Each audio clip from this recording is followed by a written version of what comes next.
And we're live. Hey, everybody, what's going on?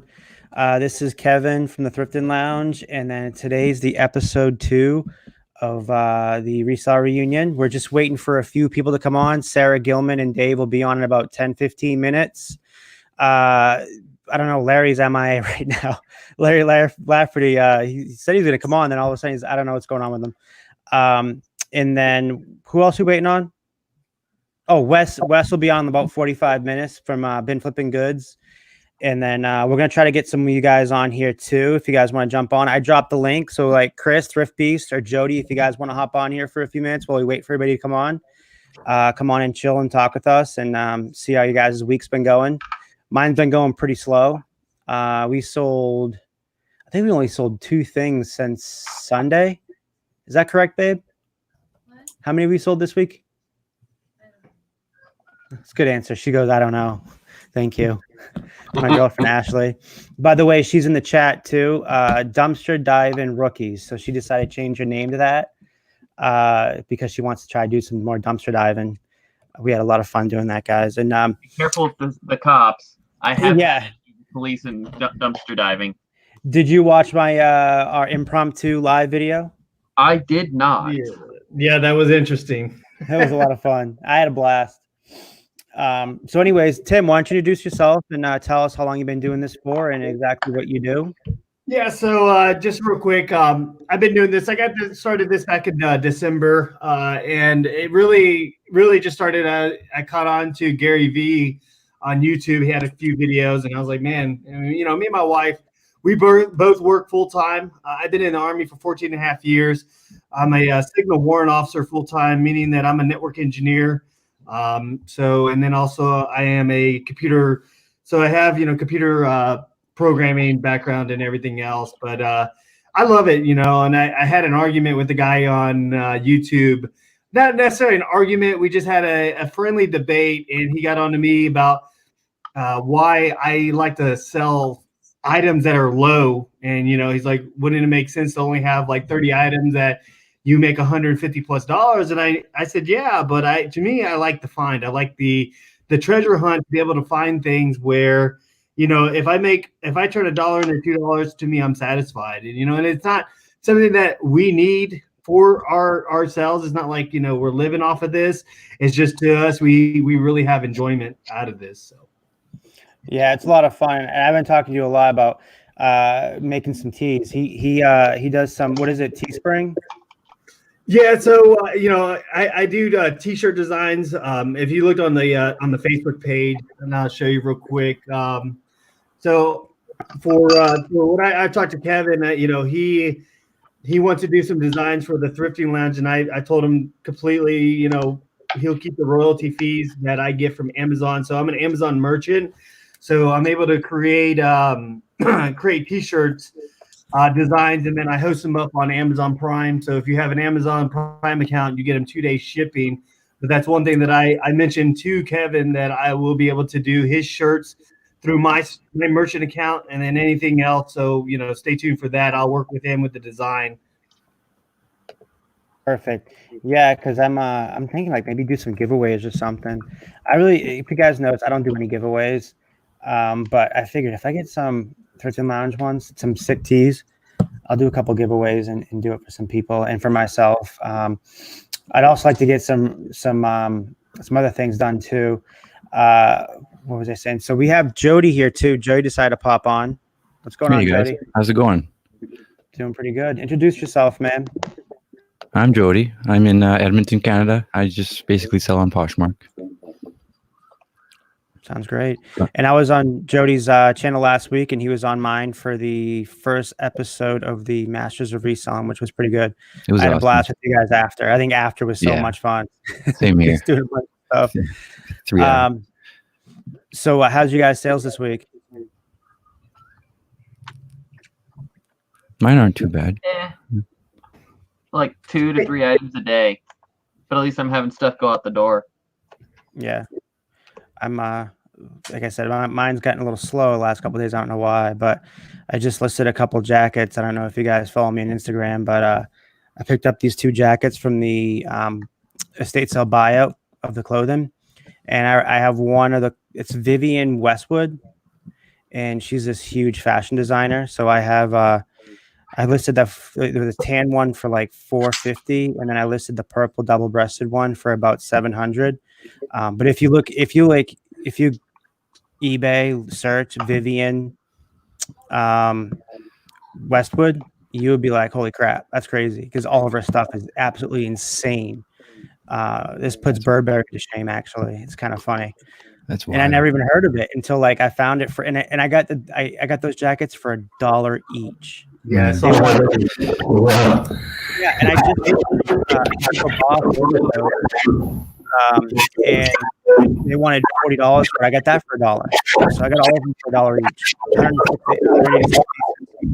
I got some weird feedback on you. Yeah, who's getting the feedback? Is that somebody's feedback? Yeah, I need it over here. So Oh, I think it's you, Tim. It's your microphone. Oh wow, 1 second. Oh, now you feel good. You're good. You're good now. Okay. Yep.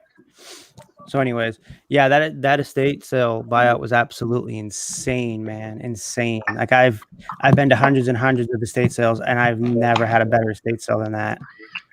That was nuts. That's crazy. Yeah. So Good score. let's see. Amazing score. Yeah, I see a couple pickers are on here. What's going on, Lisa and Rob? Hi, Jen. Hi, Harry. Jessamy, Kathy. How are you? Nurse Flipper. I checked her show up last night, man. She had it pumping last night. She had like 60 viewers almost the whole time. I guess that's gonna be a weekly thing for her. She's gonna do a weekly show Tuesdays. Rev Resell, man. How are you? He's awesome. Flip with Chris. How you doing? He was on there with Nurse Flipper also last night, and Kelly. What's his name? What's his name? Kelly. I don't know. She knows who it is. Nurse Flipper does. Anyways, Bill, how about you? How you doing, man? Not too bad. I had I think 6 sales went out today. Damn. Of course. Nothing new. I Probably see, gonna you be back fearful. I see you back in the office. Yeah. You magically made that death pile disappear, man. I just built a wall around myself, you know. Yeah. It's still out there.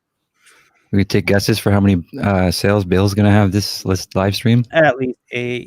At least 8. That's what my guess is. Well, when we were, what was it? Was I on your channel? Whose was it? Yeah, I think it was on your channel for the Canadian Reseller Roundtable, and I had like 8 sales within that time frame too. It was insane. I took all. Yeah, that was a joke. I stole all of Bill's sales because he wasn't on. See, you missed out, Bill. Yeah, I know. Let's see. How about you, Mike? How you doing, bud? Not too bad. That's good. Sounds like fun. Did you pick up anything this weekend? I went to the Dollar Tree a few times. What'd you pick up? Trying to find some books and DVDs for reselling. Hold on. Ugh. I'm guessing he's gonna show us what he got. Oh yeah, a whole box full. Mike goes hard. Mike's like Bill, man, but he goes hard. But he does a lot of electronics, video games, Nice. that type of stuff. From Half Price Books, I've got X-Men First Class, The Maiden Heist, Red Dragon, Alien, Blu-ray. I don't even remember this, but I picked it up, so there had to be profit. The complete first season of Hung. I don't think I ever heard that show. No, me neither. Star Trek, the motion picture. 12 Rounds 2 Reloaded. And I'm going to save you going through all of the books. But all of this is for Amazon. Yes, I am approved to sell DVDs on Amazon. Yeah, you've been doing it for a long time. That's why, like a long time. For how long? Like 7, 8 years at least. Probably about 7. Wow. Yeah, It's been that long. I told you. I mean, I was just guessing, but I was pretty sure you did it for a long time. So let's see who else in the chat. What's up, Scott? Dumpster Diver Dad. He's running some errands right now, so he can't hop on. He can hop on later. Just me, Kathy. She's amazing. Go check her out. She's blowing up. Hot Mess Thrifter, what's up? She just released her first video today. Hot mess. Hot Mess Thrifter? Amy. Yeah, I'm subscribed to her. That didn't pop up for me. I wonder if my notifications are on. That's strange. I know. I didn't see it either. What? I didn't see her. It's just I haven't seen it yet either. Yeah. Really? So. Hey, if any of you guys see my video that I did with these glasses on. Yeah, I What'd you saw think? you just came out with it. Huh? You just dropped it. I saw that. Yeah. Is that those glasses with the camera? Like It right is. there? Yep. It is. You know, the quality wasn't as bad as I thought. I had to do a little bit of editing within Adobe Pro, but I mean, it came out fairly well. I mean, so I ended up getting these for $24. They're listed for $20 or $50, but so I don't know if you guys ever follow e-commerce mentor, but he gives out a lot of good info when it comes to like things to try for free.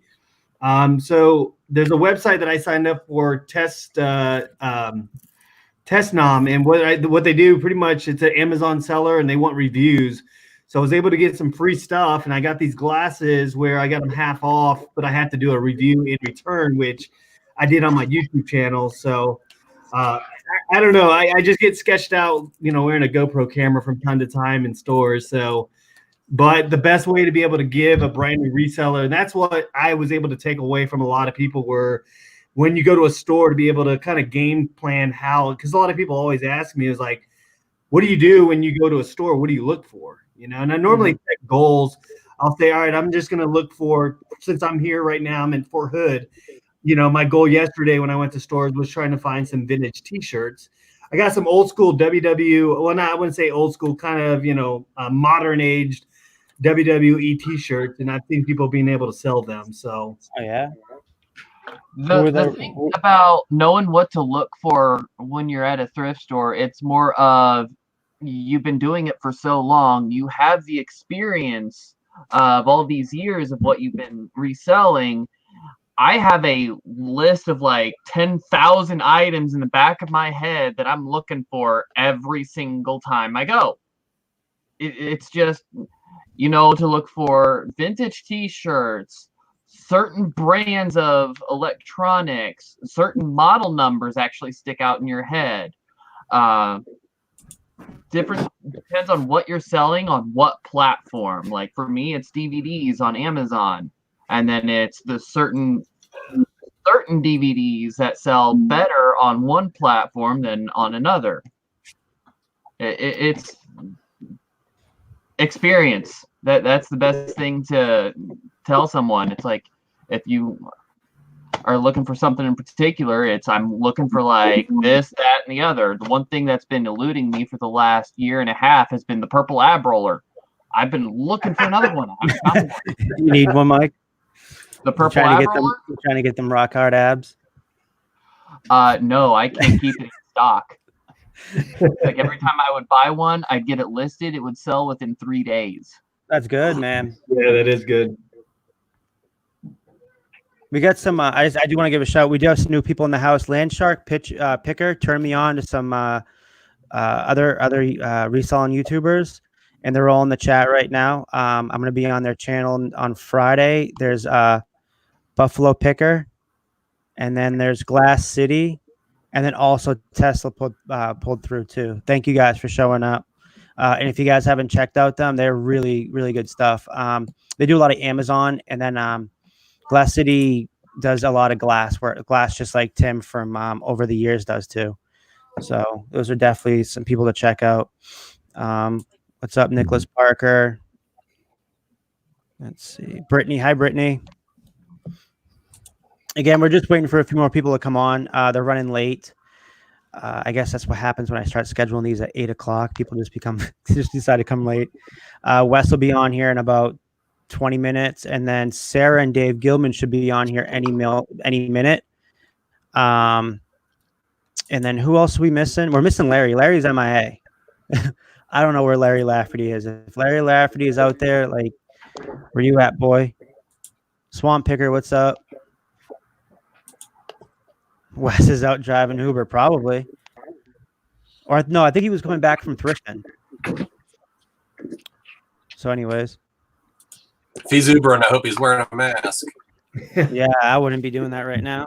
Yeah, I'm sketched out. I got to fly back tomorrow, and it's surprisingly not many people are wearing the masks as I thought they would be. I have asthma, and I'm like, I'm accepted to this virus, and so I'm kind of I don't know. It's kind of scary. So yeah, it is. We got Gil Mama on.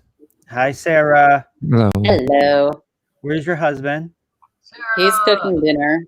Oh, It's dinner time here. I know. I'm sorry. That's I okay. told you guys. You guys said no. 8 o'clock's fine. 8 works. We just got home from the outlet and How we did you were do? Oh well, I stuck already in know how you did. traffic, so. Yeah. You guys. What'd you crushed say, it. Sarah? Dave's in the kitchen making your dinner where he ought to be. Exactly. How's it going? Good.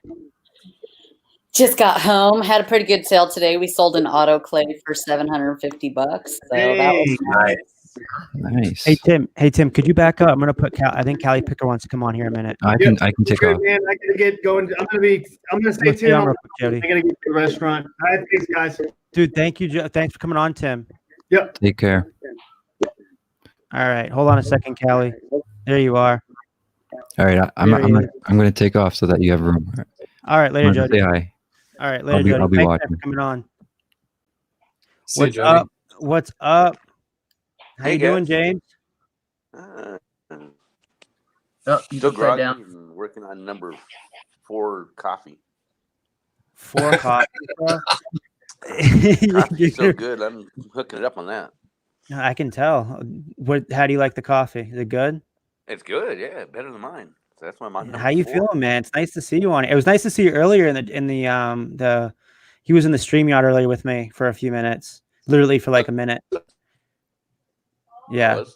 yeah. You don't even know that. You don't remember he was on the StreamYard with me. That was some good drugs. Thank you, Jody, for coming on. Yeah. So Yeah, they got me on how's the some 24-hour thing that works well. So how long is the recovery going to be? 2 to 3 days here in the hospital, and then 4 to 6 weeks rehab, and then another 6 months rehab. Wow.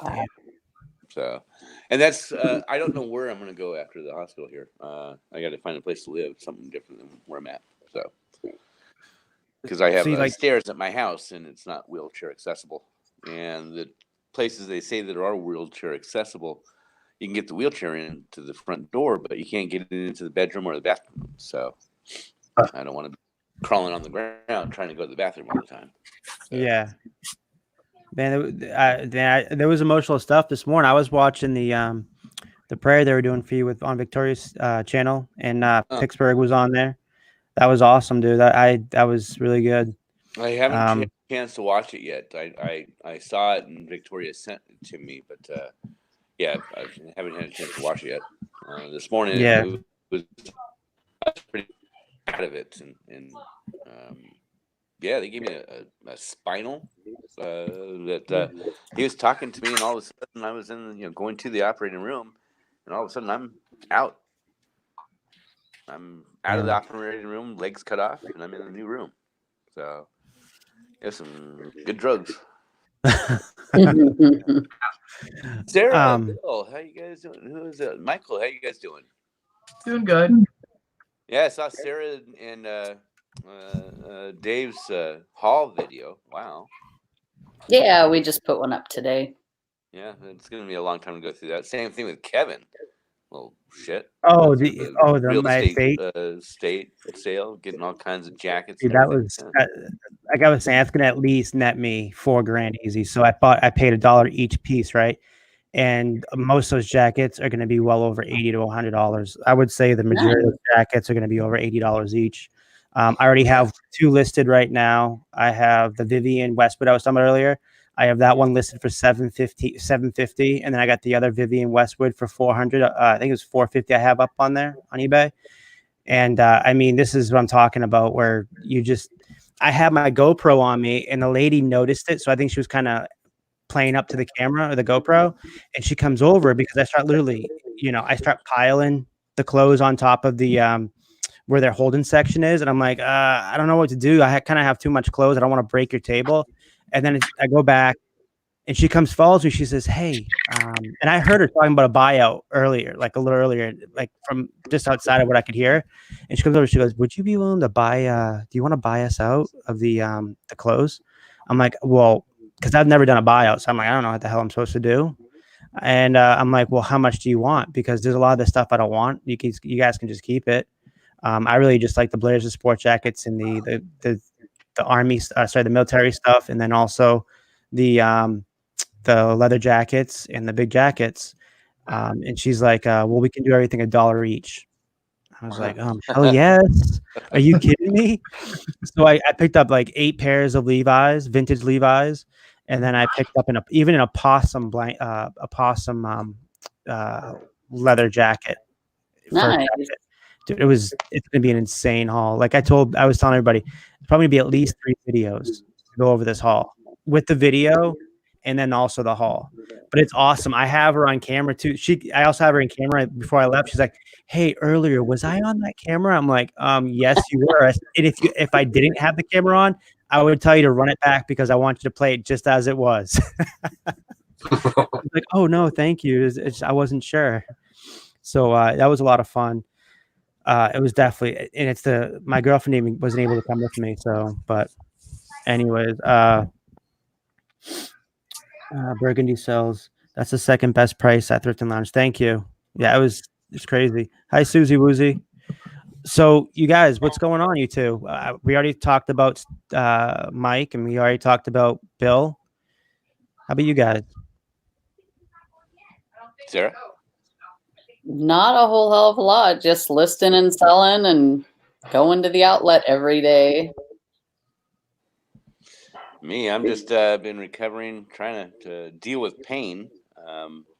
You know my whole story about moving out here to Michigan, and haven't really been able to do anything with this foot since I've gotten here. So now that I've gotten it cut off, I'm planning on doing a lot more things with my grandkids and kids and traveling and what have you. Yeah, so that's my plans.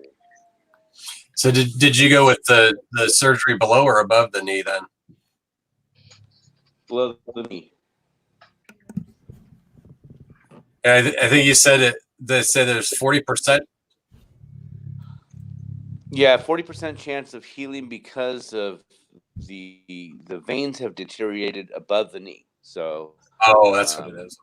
If it doesn't heal, we'll have to cut again above the knee. Right.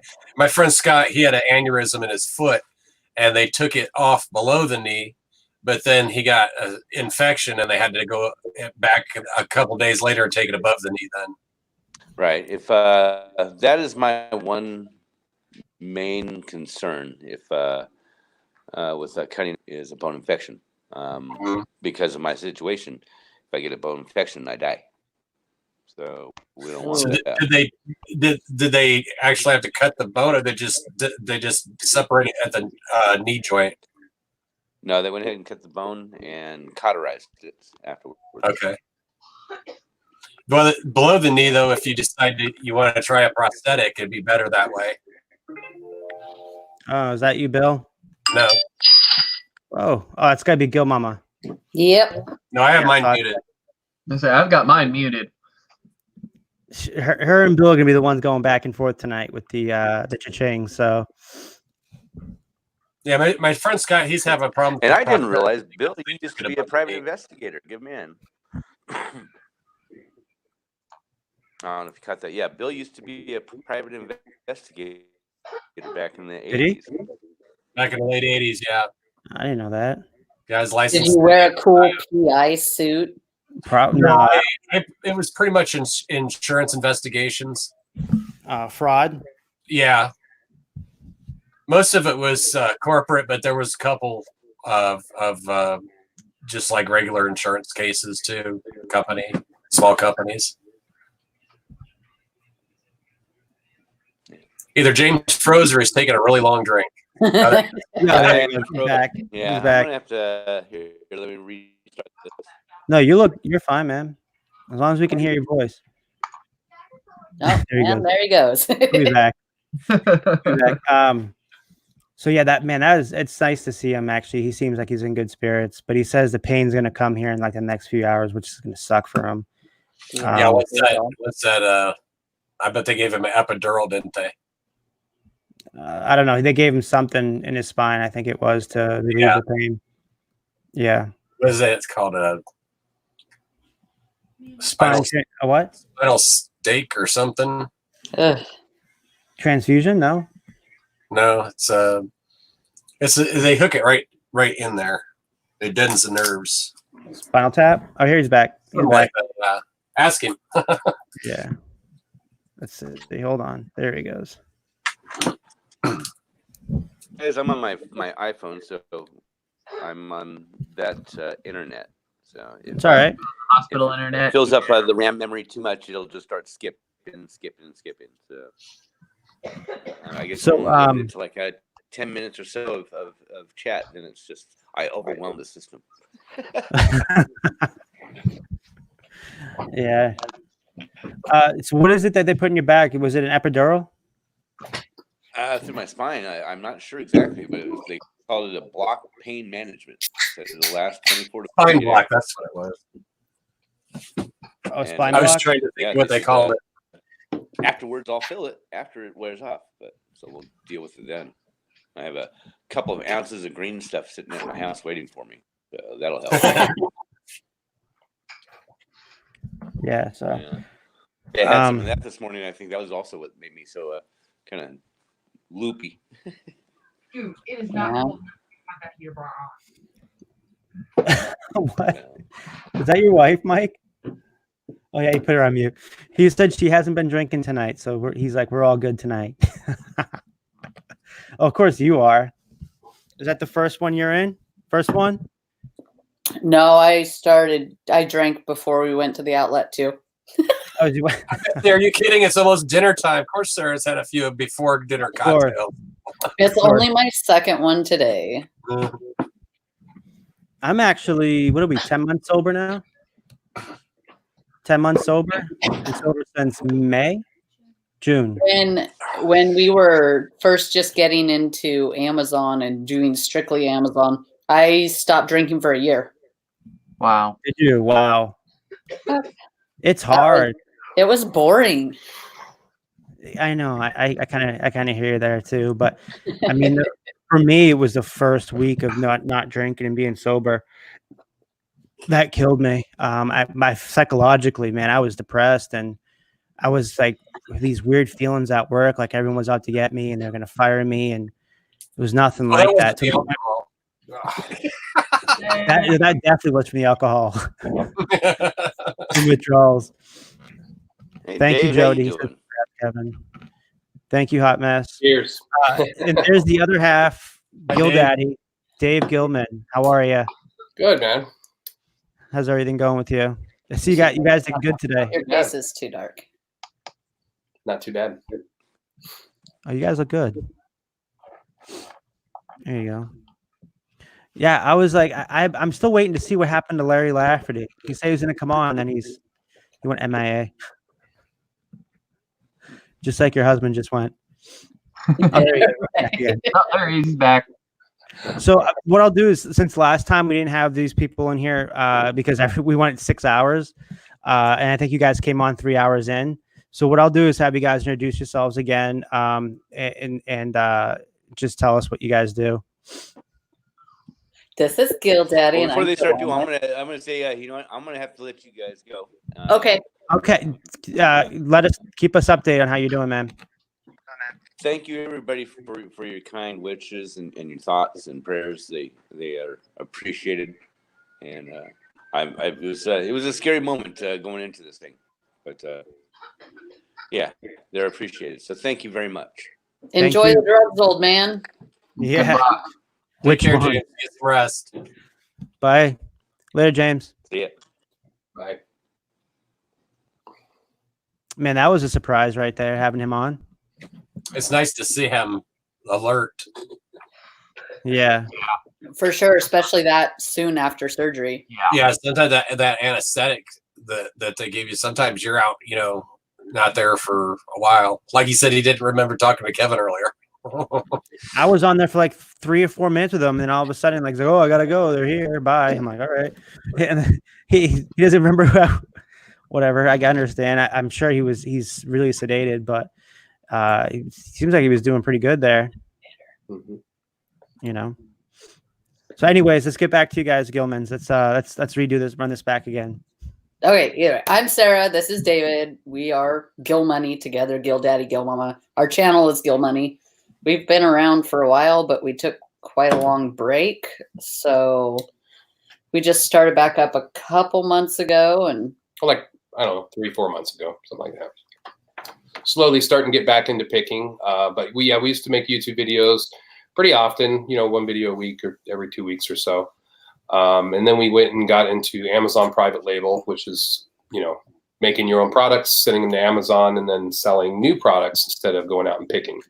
And then we kind of stopped doing YouTube videos for a couple of years, just because we were focusing more on that. Recently, we decided to start doing some eBay, on the side, and then seeing, if we can still do it. So, but it's been fun, and we've been picking quite a bit lately and trying to stick to a schedule and seeing how big we can get this eBay store up. And you guys are doing pretty well right now too on eBay. Yeah, not bad. I think the last 30 days, we were up to like 11 grand the last 30 days. Things kind of went slow for a week or two. I think right now we're about 9 grand or 9,500 in the last 30 days. Yeah. But it's climbing every day. We just passed 700 items listed. I want to get it up to 1,000 moving items. That is, not just stagnant pile items. And then also tell us more about you guys do your main source. It used to be eBay, and then Right. you guys got into the private labeling. And then you guys were doing Amazon too for a little bit too, right? Before the private label. We were doing Amazon as far as sending in stuff to Amazon. A little bit of retail arbitrage, not much, but a little bit of that. Mostly used items, though, just like on eBay. Okay. And then, of course, tell us about private labeling. Well, we just kind of got into it. Somebody mentioned on my channel, have you looked into it? So we looked into it. We got hooked up with somebody that taught us how to do it. And then we came out with a product. It cost us like $2,300 our first order. Within 3-4 months, that product was making us about $10,000 a month profit. So then we just started launching more products and more product lines and more brand names and things like that. We got into Europe for a little while. I ended up backing out of Europe just because it was just a hassle. It's a pain in the butt. A lot of people do it successfully, but I just wanted to focus more on the business here in the United States. So, but yeah, that's pretty much where we're at now. We just launch products, and it doesn't take a whole heck of a lot of time to manage that business because you're not having to constantly source new products every day to sell. So. Yes, most of our products come from China, and no, we're not giving anybody coronavirus because it dies before our stuff gets here. We're all going to get it anyway. That's what they tell you. Wait, we're all going to have coronavirus. I should get on the bandwagon and make some T-shirts that say "I survived coronavirus." They do that down here with hurricanes. Like I survived Irma and I survived Dorian. Yeah, I could see I survived coronavirus as going viral with the T-shirt. Yeah, I thought of that the other day. So you never know. Can go up. Now you got people that are probably gonna steal it now. Did you hear about the what was it? 25 people killed in tornadoes in Tennessee. Oh, that was horrible. Yeah, that was horrible. I was watching video of the damage. It's just awful. I mean, places are just gone. Yeah. Yeah, we were watching it on the news. Well, it was when they were going through neighborhoods showing all the destruction and crap. That's horrible. Last I heard, there was we're up to 10 deaths for the coronavirus in the United States. Still all Washington? No, I can tell you at least one was. I think one was in Oregon or someplace. Okay, and see, we border Washington and Oregon, so if anybody's going to get coronavirus, it will be us. It's in Illinois, which is borders Indiana. They was talking about on the news today, and it's like they keep saying that China isn't telling us what it's how serious it really is over there, but there's people over there that are getting videos out every once in a while, and it's pretty scary. The stuff they're just grabbing people out of their houses, and then today they said that there was this. I think he was I don't know if he's a professor or a doctor, but he knew he had the virus, and he went to some get together in Virginia anyway, around a whole bunch of like students and faculty and stuff. Yeah. So he just spread it to whoever he was in contact with, which is probably hundreds of people by now. Yeah. Yeah.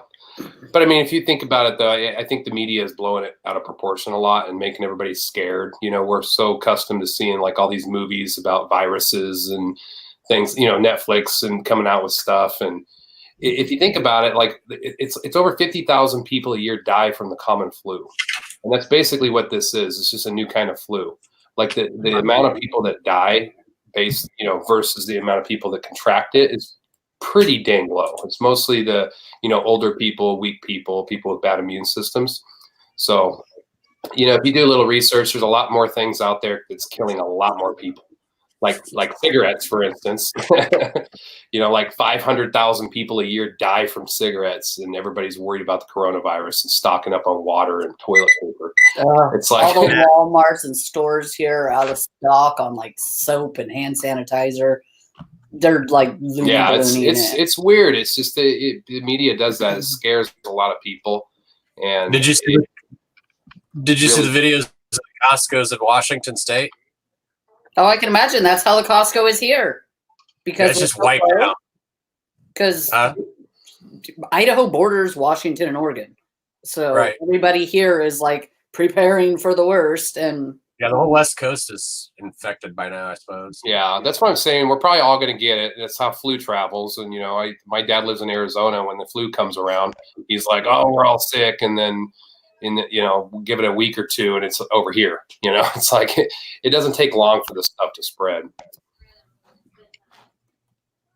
But I would say everybody just chill out, live your lives, don't be scared. Just most people aren't dying. What life we have left, you mean? Exactly. Yeah, we're all dying. We're all dying. Just very slowly. I'm dying of old age. Yeah, we're all getting there, man. Not me. I'm going to live forever. Yeah, you keep telling yourself that. You'd live longer if you were wearing that bow tie that I bought you a few years ago. I found it recently, and I'm not sure where it went. It's like, hey, it's the bow tie that Sarah gave me. I have to put it here so I'll remember it. And I don't know where that was at. Always that safe place that you forget where it is. Man. Yep. Yeah, we used to do some good stuff back then. Different things. I would say. Yeah. So anyways, what have you guys sold? I want to say, ask a question. What is the best thing you've sold this week? I already know what you're going to say, Gilmans. So let's have you guys go first. We sold an autoclave. Actually, we sold it the other day, but it just got paid for today. Sold it yesterday. We sold it for $750 plus shipping, and then there was like $140 shipping on top of that. Damn, how heavy is it? Pretty heavy, huh? 52 pounds, I believe. No, I think I put 52 pounds on it, but I think it's like 42 pounds or something like that. But yeah, let me see right there. There it is. You can kind of see it there. Hold on, did you screen share it? Oh, you got it right there. Let me see. Yeah. Well, let me put you guys up. Oh no, don't remove. Click you guys right here. Block the light. Damn, 750. It doesn't want to focus on the phone. What year is that one? It looks like a newer one. Yeah, it's a newer one. We found that at the outlet. I believe it was in one of our videos we posted. And I was, I've seen some people do like 1,000 free shipping, 900 free shipping. I put it for I think $850 plus shipping. And then every now and then I'd run it on sale off and on, and somebody ended up offering $750, which is what I had it at on sale anyways. So did it have the trays with it and stuff? Yeah, I had all the trays with it. There was one small issue with it, which was there's like a master like on-off switch on the back, kind of like a computer.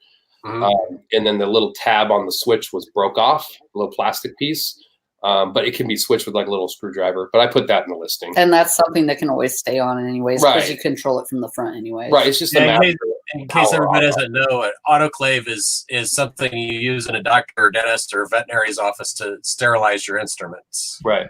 And I think a nail salon bought it. Yeah. Somebody that has a nail salon bought it. So yeah, I have one about like that for a while, piercing, and we used them there too. Yeah. I think that's where the small one I have came. I got one of the small pressure cooker looking ones, and then I have one that's a square one like the one you guys sold, but mine's I think older than that. I forgot all about that till you guys mentioned it. It's in the front of the garage someplace. Of course you do. I missed it. I don't know. I should have. I think the reason I didn't was because it was so damn heavy. I didn't want to deal with it. Well, now you know how much it basically. Like I have one of those great big. It's probably like a $200 Rock Band set for the PS4. It's out there in the garage, but the box is so huge. You know, it's like all that big stuff. I have trouble getting that stuff listed. Why? All you have to do is tape it up and ship it. Yeah, I know. It's just a fact. I hate sending those drum sets because it's so hard to find a box. I always have to make a box when I ship out a drum set. Always. Yeah. And it takes me a good 15 minutes, but when you're selling it for like $90, $100, it's like, I guess 15 minutes isn't bad. Well, it's like that iMac. I've had that iMac out there for probably a month now. Yeah. Of course, I was thinking about trying it and seeing if I like to do graphics on it though, because my computer is just so slow, and I only paid $100 for it. So if I try it and I like it, then. But I had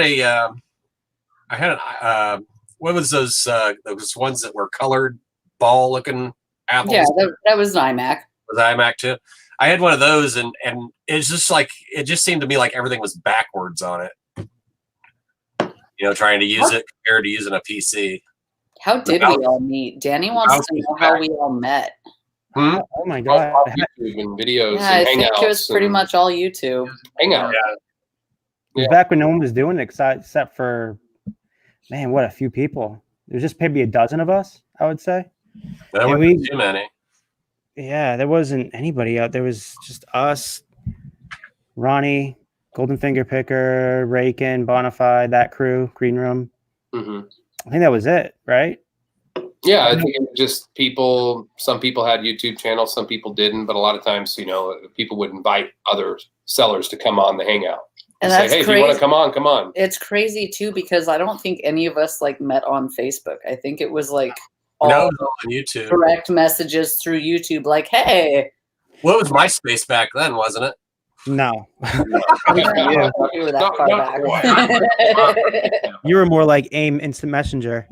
Right? It was because of YouTube. I started selling kitchen appliance parts, and that was a complete game changer for us. Yeah. I still sell kitchen appliance parts. Oh yeah, yeah, I love them. At the weigh-in pay, there's only one other. I would say two people other than us that grab them right now. Kevin. Oh, sorry. Hey Kevin, I got 8.0 sealed in the box, brand new. Oh my god! Again, I don't know where you grab this stuff, man. I just say something, he grabs brand new in the box, sealed. Can you even sell them? People buy them for the art. Is that what it's for? And like weird designs on the covers. Well, the nostalgia of it, probably. Maybe they want to put it on their shelf or something. Holy man. My grandma just got rid of AOL not too long ago. It's probably like 5 years ago. It is hell. I didn't even know to get rid of AOL. Still. So hard to get rid of AOL. It's because they fire people when they disconnect your account, so people don't want to disconnect your account. Yeah. But I'm trying to think. Where did we? I remember going the hangout with you guys. We did I think I did an interview on. No, I think we all hung out one night. Me, you, Golden Finger. Yeah, Google Hangouts. And then we all hung out, and then like I think for the whole night, me, you, and Dave were just talking till like 4 a.m. Like normally how I do it nowadays, I guess still. Except we were all drunk then. Oh yeah. Well, that's it. It's yeah. You got to drink, you know. Thinking about drinking. Drunk or mannequins. Yeah, exactly. The mannequins. I knew you were gonna bring that up. Yeah. You make it really interesting if everybody just smoked weed.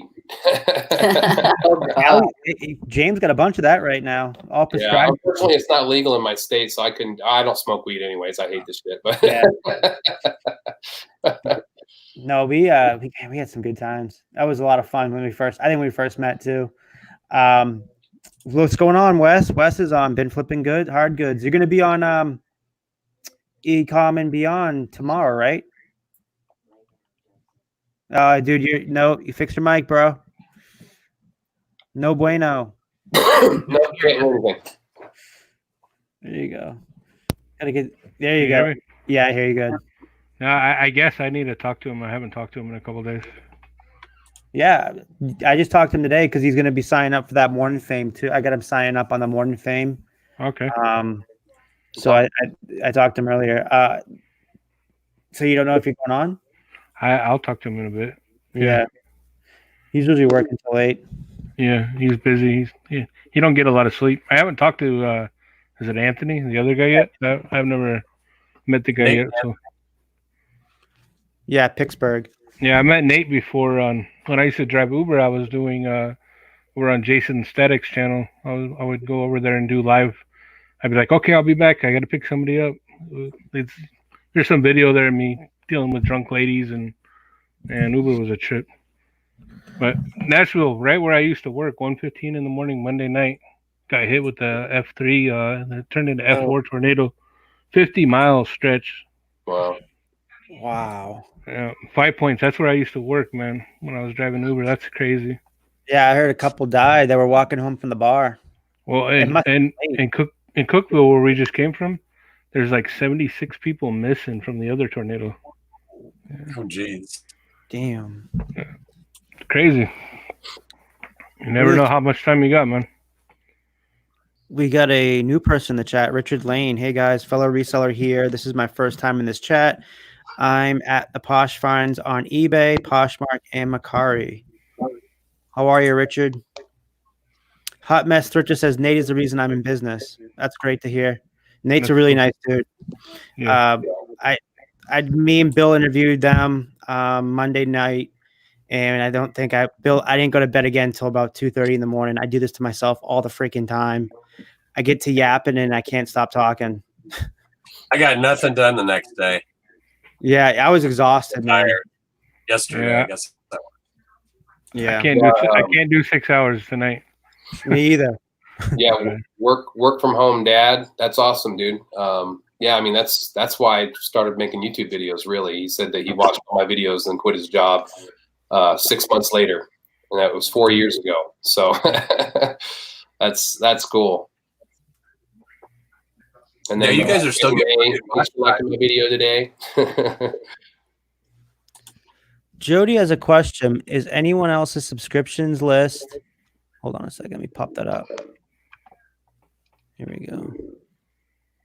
Anybody else's subscriptions list on the desktop coming up with your subscriptions? Haven't loaded any videos yet. Try finding other channels to subscribe to. No videos. It must be a Canadian error. Yeah, they are. They're Canadian. Oh, you're throwing jokes out there. There we go. Hold on. I haven't seen that. No, I haven't had any reports of it. I don't know either. The Crazy Card's in the house. What's up, Crazy Card? He's did a good job too.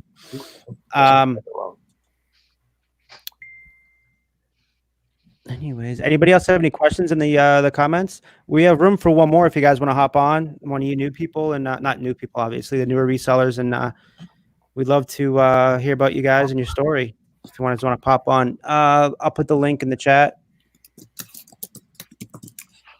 I was thinking that's what we do like every week, guys. I think we talked about this before. Oh wait, a couple of pickers. Do you want to come on? You guys remember Rob and Lisa? Yeah. They used to watch us a lot, and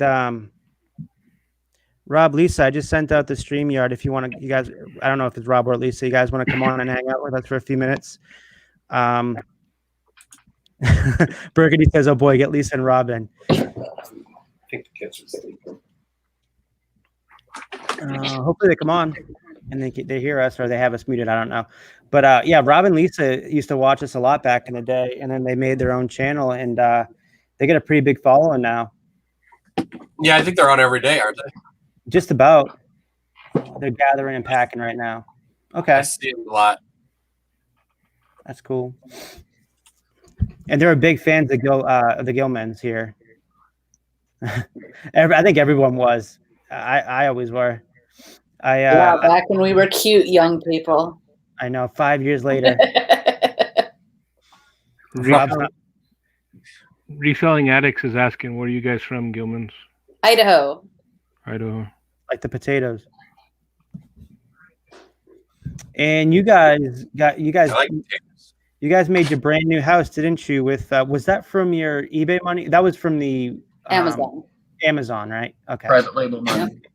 It's a beautiful house. Oh, I've seen the videos or whatever, but yeah, that's awesome. Private label. It's like you're printing your own money, huh? So is eBay, though. I mean, for real, if you need to make more money, you just go list more things. Yeah. Put in the work. It's very labor intensive, though. Yes. I mean, it's not easy. That's what I always told people is, I had a lot of people. It's not hard, but show me how simple. to do that. Show me how that I can go out and I want to, replace my income and work from home or whatever. It sounds cool. I show them how to do it, and they just. I don't want to learn how to do that. They don't do it. They want you to do it for them. Right. Yep. They don't want to do it. What if I just give you my stuff and you can sell it for me, and then you can just keep part of the profit? Yeah, I'll just go shopping. Throw it outside. I very rarely take clients and I tell them all the exact same thing. My commission is 50%. And they're like, yeah, me too. Okay. It'd be more than that for me. It would be. Well, yeah, because more than that. we shop at the outlet. We're typically we make about 10 per every dollar. So. And that's if I'm willing to take their items. I had somebody say, hey, I've got a whole bunch of these Time Life magazines. Would you be willing to sell them for me? No. It's like, well, some of them sell for good money. Yeah, if you have like every single magazine from the very beginning to the one that just printed, you might get $400. Right. Right. Yeah, it's just too much work. I mean, there's a reason why those consignment shops that they were popping up everywhere years and years ago. There's a reason why none of those are around anymore.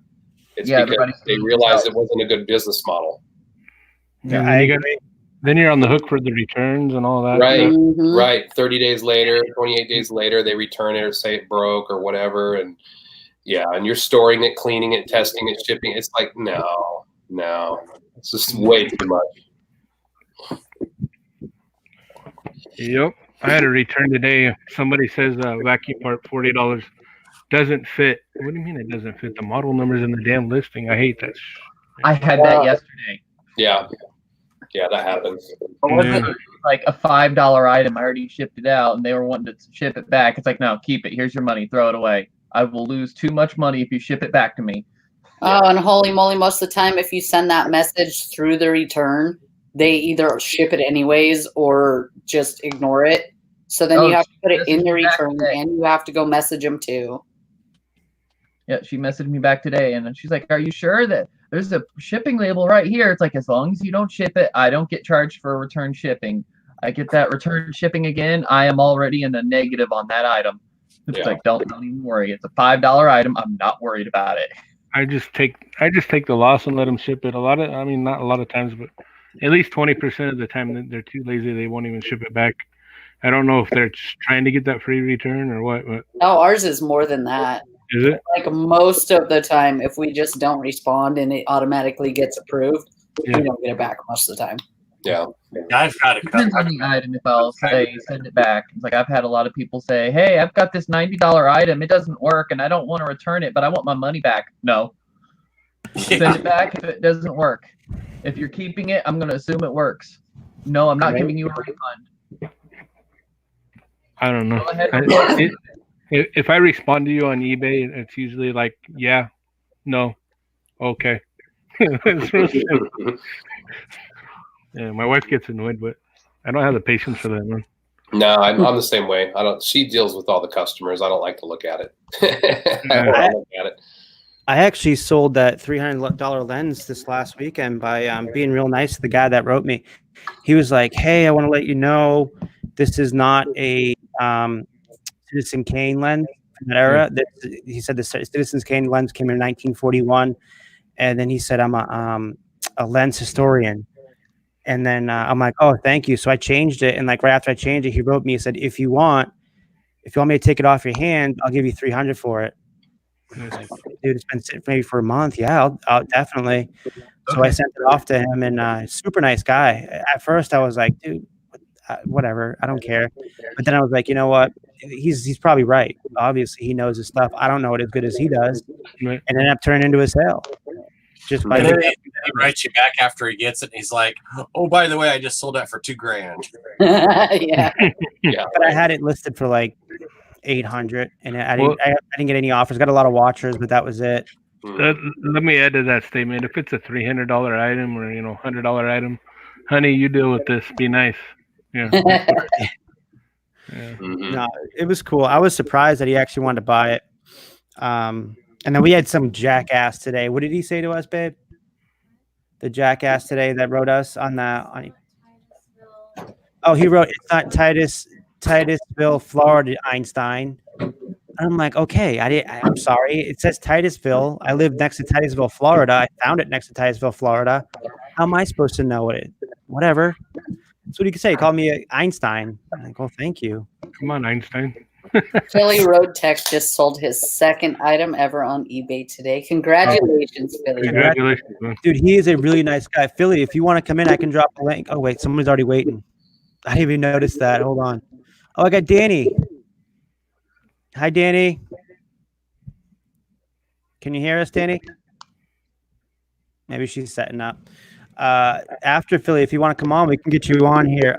I've been on one live with him. He was really nice guy, just sitting there trying to learn from us. I think Bill, we were on there that night for like, man, how long was that? Yeah, it was like 3 or 4 hours, that one hangout we did at Resell Kings. What's up, Thrifted Treasure?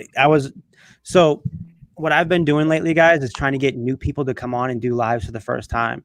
And I had this guy right here, Thrifted Treasures. He came on live with us last week. And then I also had someone else. Oh, I had Alton. He came on live with us last week also. And man, they killed it. They were really good. Kevin, do you have a big dangle earring on? No. Other side. Earbud. I actually got to switch it right now. There you go. Oh, it's on the other side. Yeah. It looked like you got a dangle earring on. It was so shiny. It looked like you had a big old like 80s dangle. Between that and the last time I was on there, I saw put it on, so I knew what it was. There's a little disco ball. between that and the last time I was on, you guys were making fun of me because I was on the mic like this and it looked like something else. Yeah, you know the sounds on the eBay app, they remind me of sitting in front of a slot machine, right? You know, have you ever sit in front of a slot machine and it has like 3 bonuses to hit the bonus, and you hear that sound and then the next sound, and then you're waiting for that third sound to hit and then it doesn't, and you're like, oh. I do the same thing with the eBay app. Like I hear that bling, and I'm like, oh, wait for the cha-ching afterwards. And if it's not, I'm like, oh, it's a message. It's a message. Danny, did you get your phone? Hi. Hey, Danny, how are you? Yeah, I accidentally popped out. And did Philly want to come in? I could pop out. No, you're fine. Don't worry. Okay. Believe me, you're in the fire zone now with us. Oh no! No, what okay. kind of fiery questions do you have? No, we're just kidding. We're pretty good for the most part. It's the things sure. you have to worry about. What did Bill say? I said, what's up with your profile picture there? Okay. It looks there's like a she's story stuck in a behind microphone. It looks like hair. Uh-oh. Cancel it. I could change my profile picture. Wow. Oh no, that's fine. I'm just We're just kidding with you. I like He looks you pretty guys. serious. Oh yeah, I was very serious at that moment. Yeah, no, I could tell the story behind it, but it's not appropriate. But it's also funny. But Oh, definitely. Anyway. Those are our kind of stories. What are you talking We about? want to hear it. No, I open up a can of worms. You're gonna have to tell them, or we'll just keep going around to it and digging at it. You can see that. You can see where it says private chat up there, right? Oh yeah, that's right. There's a private chat. Okay, I'll tell you in that, and then no, I'm kidding. Oh, No, I but didn't. I'm sorry. What? No, you're good. Go for it. The Gill people, the Gill Daddy people, like, sorry, but I saw their video. Like, I don't remember like how I subscribed or anything, but I saw your video today, and I'm trying to remember if I've seen any other ones. And it was totally cool, your haul that you guys got. Yeah, thanks. Thank you. Yeah. Yeah. We took like a 2-year break. We used to post quite a bit. We used to get quite a few views on our videos back in the day, and then we took a break for like 2 years to focus on Amazon. And we just started posting videos. November, I think. I'm trying to post more just because we have been going out quite a bit, but it's a whole process. I'm trying to do that. I'm trying to do the Amazon business. And the algorithm has changed so much now. I got to edit a video, and I just need to start putting it on my list of goals for the day to post a video, edit a video. Okay, so for people like me that are new to this community, or not new to the reselling community, but this group of people, because I met Kevin, through the channels and the chats. So can I just ask you guys, for people who may not be familiar with all y'all, like, what are your names? And then obviously, yes, yeah. David and Sarah, but we go by Gill Daddy and Gill Mama on Gill Daddy channel, which we don't really anymore. We used to, but we now do. But anymore we're just David and Sarah. Either works. It doesn't matter. And how did you get the name for Gill Daddy? Well, our last name is Gilman. Okay.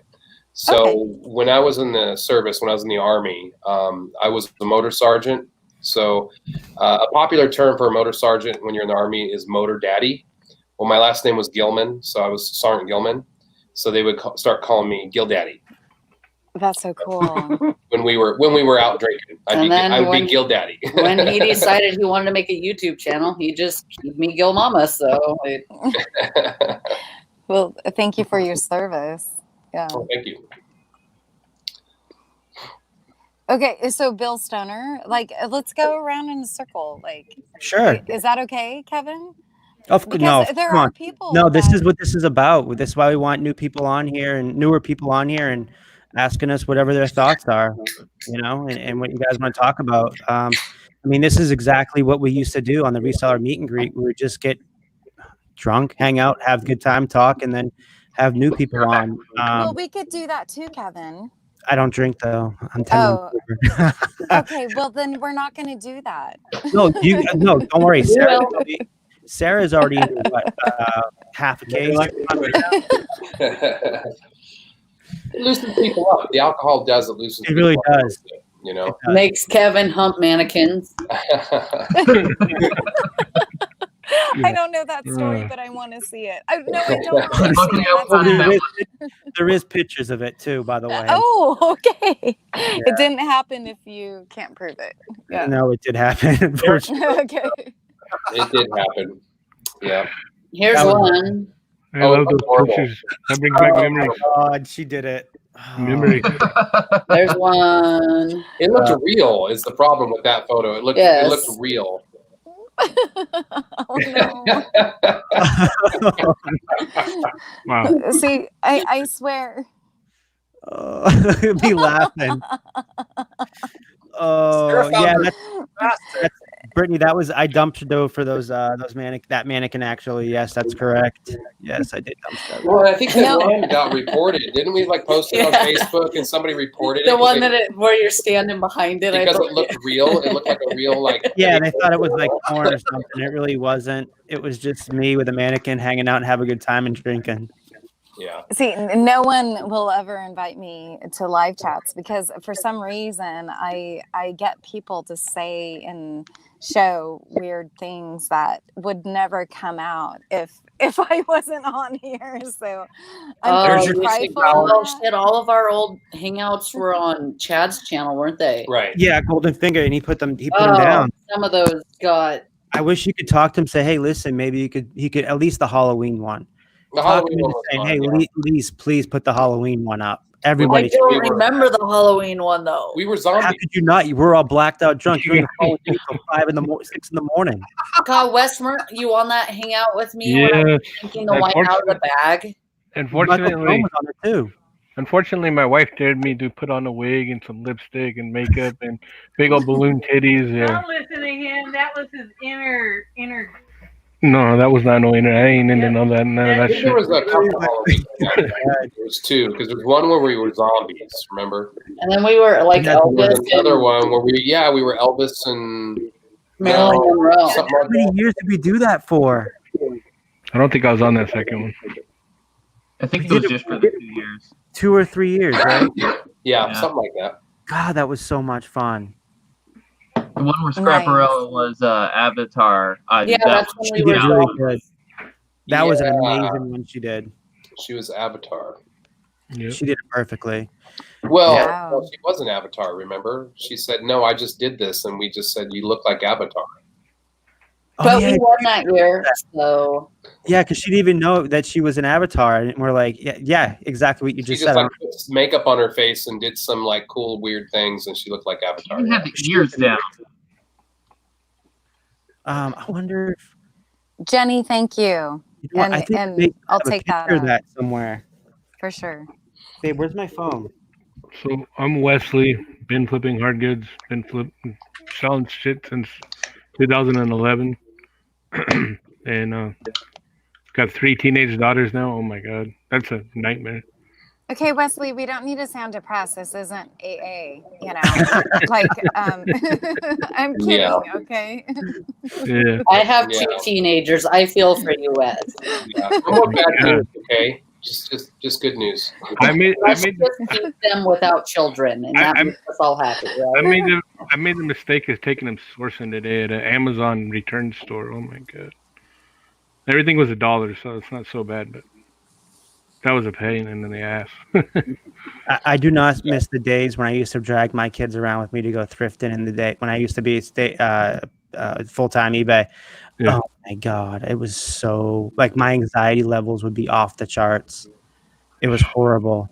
They'd be running around. I loved taking my kids to the thrift store. My daughter, she finds the strange things. Sometimes one time she found a box of Harry Potter Lego set. I think those are the best. $2.50. I think I ended up making like $150 off of that thing. It was incomplete, but I had the minis that sold for like $20. I had the car that sold for $30. There was so many different parts off of that thing. I made a killing. Yeah.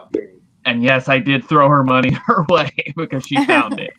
Kids are good for something. Just recently, we sold like 5 Star Wars minifigs for like $37 for 5 minifigs. They were all the same. And I've sold a few other Star Wars things that we found in just a little tiny like Tupperware, and I think I took all the rest and put them in a big lot and put them for like $50, and they sold within like 5 minutes, and I was like, oh yay! And I was like, shit, I put them way too low. I was like, I should have put 70 on them. I found like I ran across this bag of Star Wars guys today. That's our second cha-ching nice. tonight, guys. You better fucking up your game. Yeah. I found about 17 or 18 pounds worth of Legos in a dumpster, and my kids stole all those Legos from me, except for one. I kept him. I would not let my kids have Indiana Jones. Oh. Hey, he's got a nice hat. Yep. I didn't have the whip, but one of my subscribers had the whip and mailed it to me. Nice. So you like Indiana Jones? We have a friend, their last name is Jones. They named their son Indiana. I would strangle my parents. Well, He's if you 4. want to get technical, the actor in the movie, his name was not Indiana. His actual name was Junior. He just liked the we have a friend named Indiana Jones, and which you is don't actually in real a life. dog. Hey, Yeah. Kevin. Dog, Oh, I'm sorry. I'm sorry, Michael. You're fine. Do you want me to step out so that, because I see that I don't know if you have more room for people. No, you're fine if you want to keep talking, asking us questions. It's why I was you're gonna on say here. you're good at questions, Danny. Yeah, you're good for now. Also, We can get other people in here in a little bit. So, Danny, what about you? I'm a full-time RVer. I'm a part-time reseller and a part-time artist. And so my channel is very new. I feel like I'm blessed with the amount of subscribers that I have. But basically, I just kind of show my life. And that's kind of,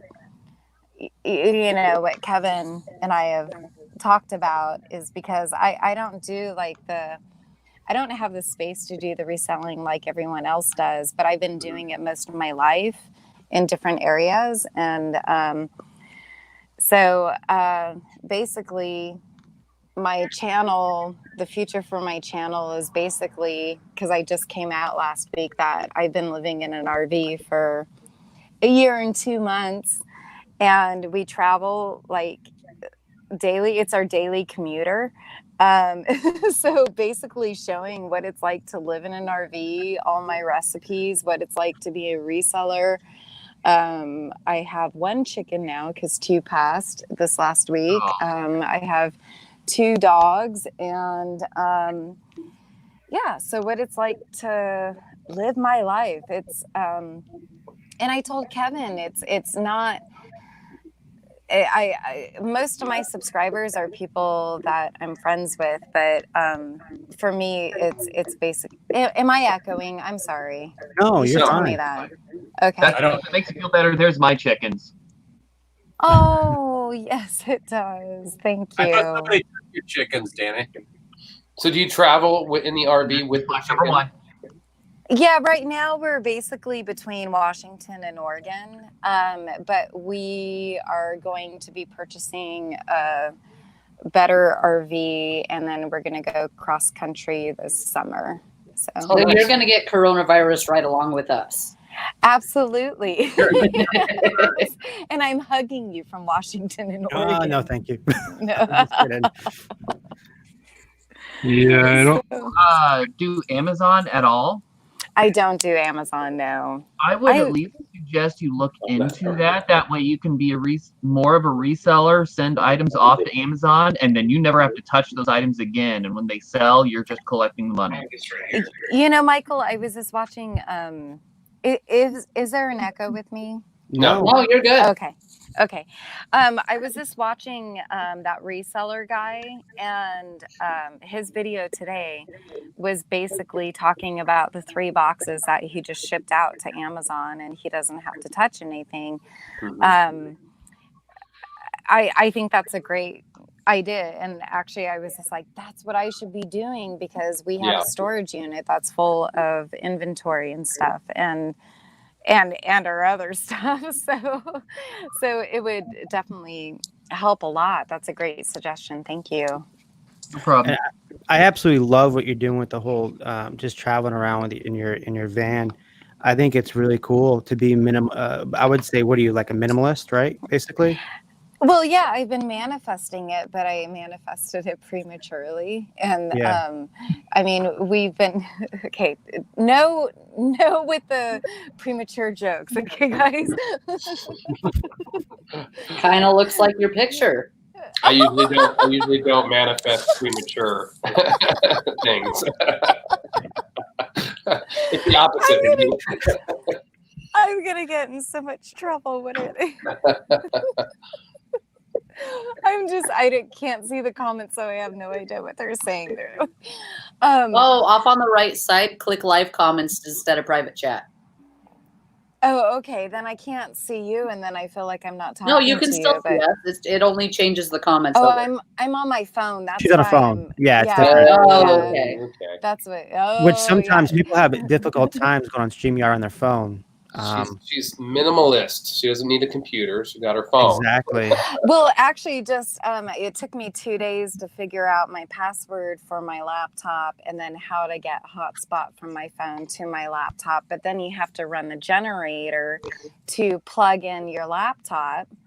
So, I mean, you got a lot going on. Like Kevin and I were planning on doing live, and I was just like, well, let me get everything in order. And it's a lot, you know, It's not just like, oh, I'm going to sit next to my, on my kitchen counter or in my living room or in my office and plug in my laptop and get online. It's not like that, And then, we have different places that we shower. I mean, it's a totally different lifestyle. So it's out in the open now. Popular. It really is. A lot of people are really into the minimalist stuff. Like there was this girl I was seeing for a little while. She was huge into being a minimalist.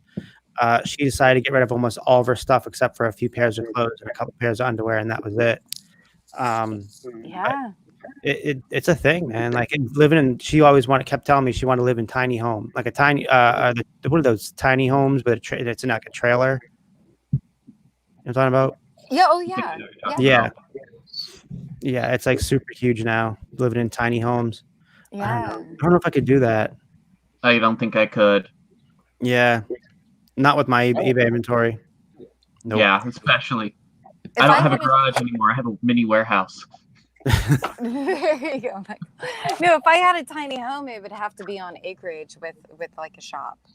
I don't mind living in the RV, but my dream is to live on acreage with, in the RV with like a massive shop, for the reselling and my art studio. So that's cool. That'd be fun. The art studio part, not and living on acreage. But I don't think I could do it. I don't know. I know I was homeless for a little bit. So when I was younger, so I mean, that was just like living day to day, basically. I could see a point to that. Between my first and second year of college, I was kind of homeless. I went hitchhiking. Yeah, that's scary nowadays. Yeah, I don't think I could do it nowadays. Yeah. But, Dan, you got any more questions for us? We're an open book. Yeah. Well, I haven't heard from Michael and Bill, like how you guys started and stuff. And if you're doing it full-time, part-time? Full-time. I deliver pizza part-time, but my money is in eBay. Amazon is a good chunk, but the bulk of my money is eBay. I got started because we were flat broke and needed the money, and I always wanted to learn how to do eBay, and I spent the time to read all of everything that was needed to learn to sell on eBay, all the policies and procedures, and I didn't need to know about 95% of that. It took me about 4 hours. And I sold, I didn't want to, I needed the money, I didn't want to do it, but I sold my entire Super Nintendo collection. Oh. As an auction. I didn't know what I was doing. But I'll tell you this, that first month I made $5,000. Oh, good job. Wow. Just sourcing from your own home. Yeah. That's when I tell people awesome. They say they want to know how to do it, but they don't know where to start. I tell them start at home. Find items just look them up. If you don't know what you're doing, just look up stuff that you have at home, that you know what the item is, and you can just sit at home on your own Wi-Fi and just look up items, and you can see if they're worth money or not. And then you can decide if you want to keep it or if you want to sell it. I think that's the best advice, honestly. So you've been doing it how long? I'm sorry. We've been selling since 2000. like when you could still get concealed cash and like checks. And it was great. The other day, I had a guy that ordered a rotisserie spit, the stick, and he got it and it wasn't the right size, but it wasn't worth it to me for him to send it back because they don't sell for all that much. And then I had the longer one that he needed. And I was like, hey, I really don't want that one back, but if you want to just pay me for the shipping on this one, I'll just give it to you because I've had it sitting around for a while. And he goes, okay, well, how do I do that? And I said, okay, well, here's my PayPal email address, of course, in a long, drawn-out way so eBay doesn't block it. And then he was like, I don't think I have a PayPal account. I don't know how to do this. Can I just send you a check? And I was like, oh, it's like the good old days. So now I have somebody getting ready to send me a check. Wow. Yep, that's the way it used to be when we first started. I mean, we were going to yard sales when I was in the... There was no PayPal. It was checks, money orders, or cash. Yeah, and there was no smartphones to look things up, so you just kind of had to guess. Yeah. Or sometimes you go to a yard sale and you'd be like, I don't know, and you'd run back home and get on the dial-up freaking internet and see if you could sell. But it was, we would do that on the weekends, just casually. When I was stationed in Fort Campbell, Kentucky. But yeah, we would sell things, sell things on there and just make a little extra money. I've been doing this so long. One of my son's first words was eBay. Okay. That's a lot. His first word was mama. His second word was eBay. Walking around the house And your like, third. eBay. Tells you how important you are. No data. It's eBay before data. Yep. It was the word of the house because eBay was making a lot of money. And then once we figured out how to go to Goodwill and make money off of that, it was a complete game changer. And then it was, I wonder if there's any YouTube videos. Hey, look, who's this? Gil Money? Okay, well, let's see what they're doing. Okay, after a while, kitchen appliance parts. Let's see what this does. Oh, wow, that's sold in like 5 minutes. George Foreman drip trays. Yeah. You guys actually got me start looking for that stuff, Gilman's, the drip trays. Yeah. No, we haven't sold one in a while because we haven't been getting them. You can still sell them. Yeah. We still sell those. We still sell the guitars. We still sell VCRs. We like all the stuff we sold back then. Pretty much, we sell now. Yeah. You guys are like the OG school because I've done reselling another my whole one. life. Come on, guys. I got one. I got one, but it's did you get one? I haven't even gotten one. I've only had one sale all day. Like I've got one, but it's a super tiny item. I had sales when I slept, and I had one sale all day. It's been slow. Yeah, Buffalo Picker, air salt. He's actually Buffalo Picker. I think is going to be coming on next. He's the newer guy. I'll sneak out. No, Dan. Yeah, if Diana, you stay on. I'm tired and I got to get up Bill, at 5:30. we haven't heard your story yet. Oh, well, I started on eBay in 1998, selling stuff from home. And I've pretty much been selling full time since '98. Your office looks nice, Bill, by the way. Buffalo Picker, he is now going to go try to find his air salt coin. Yeah, there's a few things I got to get out. Go find his army. It looks strange to see you in a clean background, but it looks good, bro. Well, actually, It's really weird. Please don't trip on anything. This is the office I did my first videos in back in 2007 when I just first joined YouTube. I think I remember you used to wear glasses and we're doing like videos, how-to video type videos, I think. Yeah, I did a couple. Yeah, my one with doing the stain where I'm staining a board with a rag when I was remodeling my kitchen, and that has over 100,000 views. I wish I could get my videos to get 100,000 views now. Yeah. Right? Yeah. I think my most popular video has 58,000 views. That's cool. Yeah. We have one with over 500,000, but it has nothing to do with eBay. It's when I remember that one. Yeah, but that's Pornhub, isn't it? No, David was modding Xboxes, and he did a how-to video on how to modding Xbox. That was your first video. Some special tool, and Yeah, it's still I thought with about doing comments to this day. It's still our most profitable YouTube video. Yeah, but you you have quite a few that has over 100,000 too on top of that, don't you? Yeah, but those are all older videos when it was easier to get views. Like now, Yeah. we're lucky if we get 1,000. Now it's insane. You have to be on your game when it comes to playing the algorithm, and then you got to create a community within a community, which is weird because we all started within this like small little community, and it's kind of grown and flourished to so many different people doing it, and different people doing it, like Dumpster Diver Dad. Huge shout out, Scott's in the Scott's in here, and man, he kills it with the dumpster diving crew. He's actually the one that got me to go dumpster diving last weekend with Ashley. That was a lot of fun. It's so fun. I have found so much cool shit dumpster diving. Girl, you have to do it live I think live, because you get a lot of viewers, and like that's like my most popular video since I've been back. Is one of them is my freaking dumpster diving, and we were just joking around. We're like, let's go live on the dumpster dive, and it was so much fun though, and it felt like I was vlogging the whole time. Kevin, do you know the pretty girls, the hustlers, treasure? Yeah, hustlers? treasure hustlers. I see them all the time. Okay. Yeah, they're awesome. Yeah, definitely. Yeah, they're. You must have found the coin. You should all like hang out sometime. Oh, I told Buffalo Picker. Yeah, definitely. They always call my channels and stuff. They're a mod in my channel too. So awesome. I don't know what the coin is. They're usually. I think it's in here. Okay, out of here. Danny May has 480 subscribers, and there's over 20 people watching. There's 30 people watching right now. So if you guys all go subscribe to her and help her hit 500 tonight. Bill, yeah, if if Scott, could you or Jody, could you put Danny May's channel in here? I put it in earlier, but it's up.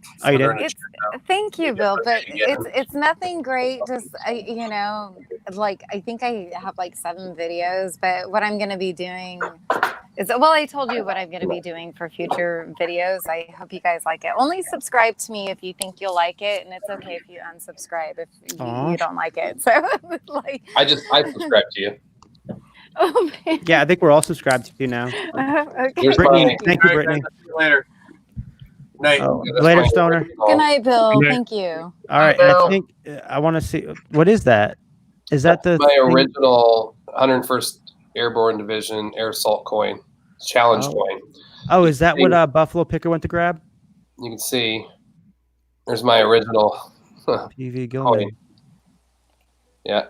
Back when that was back in, so I've had this coin since 2001, 2000, since 2000. Yeah, that's when I was there. Is 2000. Kevin, can you blow him up on the screen when he shows that? Hey, what's up, Froggy? And I also want to say shout out to Courtney from Bolo Buddies. She's in the chat too. Hey, she's got Courtney. amazing videos in channel. Wow, that actually comes out pretty nice when you put it closer to the. Yeah. Yeah, and there's the other side there. Oh, there you go. That is cool. Yeah. I've actually we found some of these before at like the outlet or the store. You can sell some of them. You can sell most of them. We found like a whole collection of them, and I didn't want them because they weren't mine. Like these things, they just, they mean something to you because you'll get like a general coin or a sergeant major coin for doing something. So they didn't mean nothing to me. So I just put them in a big lot, and I think I got like, $100 or something for them. Just this whole collection. And then I kind of felt bad because I'm like, whose were these? Like, should we have found that person and been like to me, it's probably somebody that died or something, and they just donated them. But there was like a whole box full of these coins, but yeah, I sold them. They sell. But they're military challenge coins, or you can look up like Army challenge coins. I'm sure all the services have them. Probably all of them. Yeah, I'm sure all of them, all branches, I'm sure have them. Let's see. I'm really naive when it comes to, or ignorant or uneducated, and like my son could tell you everything about like military, but I don't totally know what that means, but I don't deal much with coins, but that's it looks beautiful. Yeah, it's kind of like I don't know, like you're doing something and a general comes by. Everybody wants general coins, Or if you get like chief of staff coin or like I think there's a president coin too. But I mean, basically they see you doing something. They're like, oh, you're doing good. They come up to you and they shake your hand and they put it in the palm of your hand. So it's almost like a little, just a little a token for you to keep, and you got a story along with it, Wow. And then people would compare the coins they got. This one they give to you when you're in the 101st. This was my first, I think it was my first one. Yeah, my first coin. But they just give it to you for being in the 101st air assault. And the rule is you have to keep it on you at all times. So when you're on that base in the 101st, if you don't have it on you, then they'll make you push, they'll make you run, they'll make you whatever. So every now and then they'll just pull out your coins. If you don't got your coin, you're in trouble. The other rule is if you're not on duty and you're in a bar and somebody throws the coin onto the counter, you hear it. If somebody doesn't have their coin, they have to buy the beers. So I'd always have my coin on me. Right? Is that all you have to do to get somebody to buy you a beer? Like, holy moly. I've been doing it wrong this whole time. This happened to me, I would say, about a month and a half, 2 months ago. I was talking to some old guy at the local bar here, and he was like, I was in the 101st too. Really? And so then he pulls this coin out and lays it on the table, and I'm like, oh, shit, I'm buying you a beer, aren't I? Hey, just real quick, I just seen Dave do that. I can't find my screen. Here we go. I just seen Dave pull that coin up right when I was logging off. I just wanted to show you. Hold on, let me get you up there. Hold on. Yeah, Kevin, click them up. There you go. Can you see it? I don't know. It's not focusing, but yeah, I got a crap camera. That's Marine Corps, right? Yeah, and then it's this one. We knew you couldn't stay away too long, Bill. Of course. This one's Operation Enduring Freedom. Oh, yeah, yeah. Probably because I got too much background. It's trying to focus behind me. I have a piece of paper around here somewhere. Were you in the Marines, Bill? No. Oh. I was going to go into Navy SEAL, but then after I did my ASVABs, they wanted me to be a nuclear engineer. And I didn't want to do that. So I told them no thanks. This one is global war on terrorism. And then this one is these are all really nice enameled. Where did you get all of those? I got them at auction. And then the last one is this one. How much do those go for? I don't know. These are all going up for auction tomorrow. I'm going to put them. Yeah, I'm going to put them. I would have got them up today, but I didn't have time. I got my horses listed from the video the other day, though. But yeah, I just seen that, so I thought it had, since Kevin always says I have everything, so. He does. Once again. How random are those, But you don't have one thing tonight, Bill. What's that? Is more sales than anyone here. Gilman's are beating you right now. I haven't had any tonight. I thought you were talking about virginity or something. Oh. Okay, right here before I go, here's something else to look for. I don't know. This is not going to focus. There you go. No, that actually focuses. You're holding it. That's beautiful. Yeah. That's called a micro mosaic. It's a vintage pin. It might be an antique, but I don't know. But they're made out of real little tiny pieces of glass or tile or something. And those things will sell for quite a bit of money sometimes. Yeah, it's not cool. All right. Well, that's it for tonight. He's done. I'm done now. I'll see you guys later. All right. Later, Bill. Bye. All right. Good seeing you, man. So I'm in the middle of trying to find. So I have Alex Fatman the Flipper. He's waiting to come home soon. And then I have Robin, she's really good. And she's been around since we used to do this stuff. Everybody on the panel. So I'm trying to get her in here. She says her internet's spotty right now, but she's going to try to keep coming in. And then I have, I don't know what happened to, where'd Dana go? Oh, she backed out. Oh, she lost her. Oh. What's this? Melinda says, just heard about a cool site called camerafound.com for uniting people with their lost photos. I came across so many flash drives and computers with personal photos. All right, so I see a question.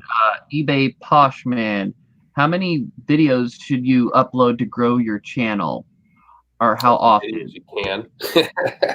Yeah, pretty much. That's the question everyone has, and it's also your own following. I try to do one a week, but there's been a lot going on here in reselling life that I haven't even been able to do that. We had a death in the family a couple months ago, and I'm still behind on that. On my other YouTube channel, I try to do one a week, but I only have like 120 subscribers over there. But I do that channel exclusively for fun. I expect nothing out of it.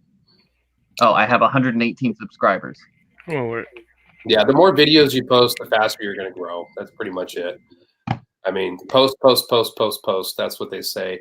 I've never tried to really grow my channel. I think in the beginning, I wanted to get some subscribers. So it was like, oh, it'd be kind of cool to get some subscribers.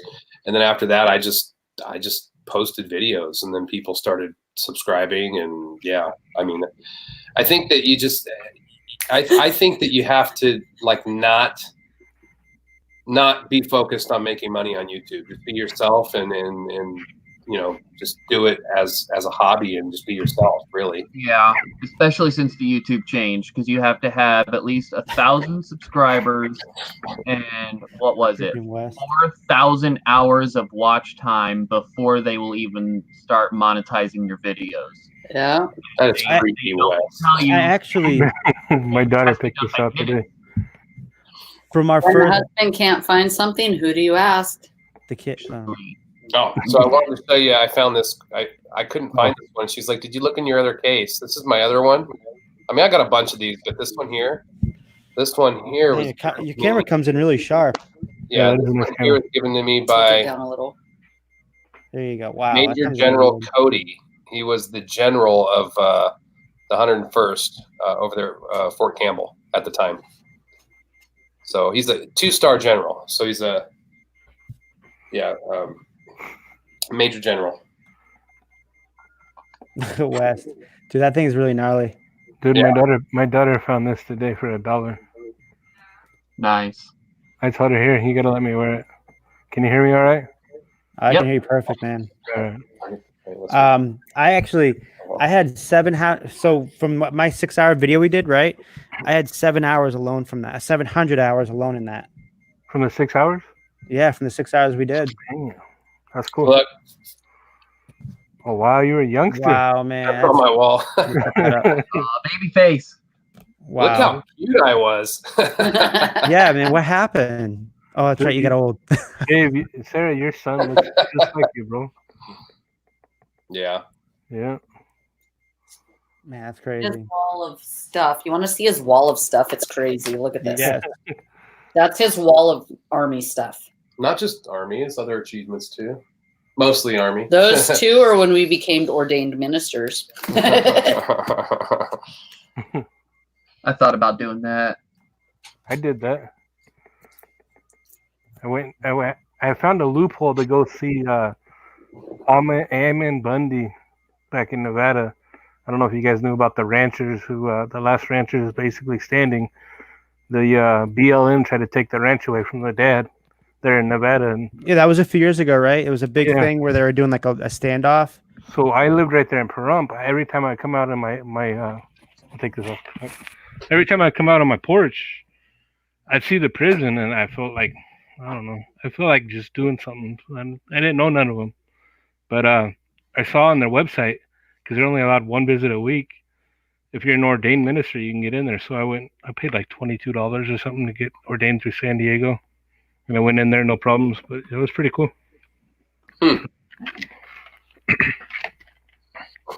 Ordained through, I don't know who, somewhere online. I think mine's through like Universal Life Church or something. Something like that, yeah. Yeah. Did you do a wedding or something or no? No, I just heard that you can go online and get ordained, so I was like, that's cool. I know back in high school, I heard of a guy that got his cat ordained because he could. Right. Hi, Andy. What's up? Never seen him in here before. You Andy still have said- it on West, by the way. Oh, is it? Yeah. There we go. I didn't want to break the camera. Gotta get it off West. I already did. I took the mask off. Yeah, Wes is a lot shorter than you think. When I met him, I met him a couple times, but I remember the first time I met him, I'm like, damn, you're short. I thought you were like, oh. He's like, nope. Short and round. Yeah, that was because I think that's the biggest surprise when you know somebody online and you meet them in person is their height. Because you always have this, like, some people you think are short, but they're not. They're really tall. Oh, not me. Scraparella was exactly the height I thought she would be. Yeah, she was short too. I was like, wow, she's short. I'm short. I'm like 5'8" on a good day. And the only You would tower over me. I'm 5 foot even. Oh, really? My girlfriend's like 6'1.5". The only other person I met in person I'm kidding. on YouTube was Alabama Dusty. Oh, yeah. He sells a lot of I don't know if you guys watch his channel, but he sells a lot of like kind of like stoner auction type house stuff. Mm-hmm. Cali Picker's back. He says jumped on TKK. Okay, play. Then the nurse came in to say, get some rest. That's my 4th cup of coffee. Still going out with his damn coffee, man. Drop. If the nurse is cute, James, drop the water so you can. Yeah. You would say that. I think all of us were thinking the same thing, though. I don't care. I'll say whatever. Yeah. Damn. I sent Buffalo Picker the link for him. Come on. He's it says he's seen it, so I think he's trying to get on here so we can shoot him some questions and he can ask us some questions. Robin was supposed to come on. I don't know what happened to her. And then I have Fat Man the Flipper should be home any minute to come on, hang out with us for a little bit. I don't know. I kind of like this, having new people come on, ask us questions and get to know them. And then we get to know them too. I'm going to go take care of this one who seems to be in heat. That's perfect. It's quiet tonight. What's everyone's go-to yard sale drink and snack? I don't have one. Water. I always forget to get some, and I get myself dehydrated. And it was cool because the kid that I went with, Matthew, I forget his YouTube name, but he found me through dumpster diving, right? And he was texting me. He's like, "Man, where do you live?" I said, "Melbourne, Florida." He's like, "Where?" I'm like, "Palm Bay." He's like, "Are you at by the Walmart over on Palm Bay Road?" I'm like, "Yeah, I'm over by Hammock Lane." He's like, "Dude, that's hilarious." And then he's like, "Do you want to go, garage sailing tomorrow?" And I was like, "Shit, yeah, I'm down for it anytime." And we had a good day. That's when he came with me to the estate sale, and he actually witnessed me. That lady come to me and had me buy all that stuff. And man, his girlfriend was funny, was cool. He was cool. His girlfriend's like, "Do you want an energy bar?" I'm like, "Yeah," because I haven't drank or ate anything all day, and most likely I'll be dehydrated again and get a headache because I always do that to myself. I need to start bringing water with me or something to keep me hydrated and like a granola bar or something. Yeah. We try to pack lunch every day when we go to the outlet, and I always have my hydro flask full of water that we take, a ton of them. Usually I take tuna fish. Well, I think on one of my recent videos, I was eating tuna fish sandwich. Tuna fish sandwich. I like tuna. I need to do that. I You need go to to do the that. bathroom. Have fun. Oh, I thought wait, did you say you had to go to the bathroom or? No. I need to start packing a lunch, man. It's arm and a I leg. think I took the kids today, and it's $30 just for cookout, which is cheap Southern Burger King type food. Yeah. Mm-hmm. If I don't pack a lunch or anything like that, then normally we'll just swing into Costco and get one of those Caesar salads. $3.99 salads. It's like $3.99 for a big huge salad. Yeah. And now when we're going yard selling and stuff, honestly, we'll take water with us. But most of the time we go to the yard sales and there's always little kids trying to sell either lemonade or cookies or muffins or cupcakes. I don't eat that shit though. I do though. I love shit. But we haven't done any, like a lot of yard sales recently. I mean, we did a little bit last year, but not much. We weren't really getting much into eBay then. But I don't know. It's hard to say no to like just going to like the weigh and pay. Because there's so much stuff they're putting out all the time, and I don't gotta drive around all over the place. We got a pretty good question. I really like sushi. I love sushi. Dang it, Sarah, you had to say that. I love it. Oh, my friend C Finds, she's absolutely amazing, super nice soul. When you first post your videos on YouTube about reselling and you're posting where you're sourcing, do you find you're giving away your honey hole? No. Not really. No. Most I people feel are the same lazy. way. Most When people we are started lazy. posting videos, we tried to hide where we were from and stuff because I don't know why we did it. Honestly, I don't remember because somebody told us to hide where we were. I had talked to some people that made YouTube videos, and it's like, haters went on there and like attacked their store, and it can happen, but whatever. But now we after a don't while, care. I was like, I don't care. Everybody knows where we live now, and we tell them that we go to the Idaho Youth Ranch thrift stores, and Yeah, and there's so much stuff there. One of actually somebody that recognized us in a thrift store a long time ago. You may have heard this before, but he recognized us in a thrift store, and then he ended up renting a house across the street because he wanted to buy us a beer. And then he told me that he was living with his parents, and he was like, didn't know we lived in Idaho, just moved to Idaho. He was just like blown away that we were in a thrift store. But he said they were looking for a place to rent, and I said, I'm pretty sure the house across the street from me is for rent. So he went and looked at it, and they ended up renting the house across the street. And he would go to the same places, that we would go. He would hit the same places, and both of us have plenty of stuff. And he's getting the same things too, because he learned, a lot of the stuff he would watch from our videos.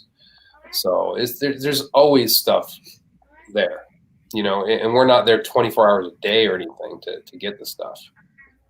Reselling Addicts, we are not on Instagram, regardless of the bitching from our children and everybody we know. On Facebook, Sarah Gilman, Dave Gilman, and we have our group that's Gil Money.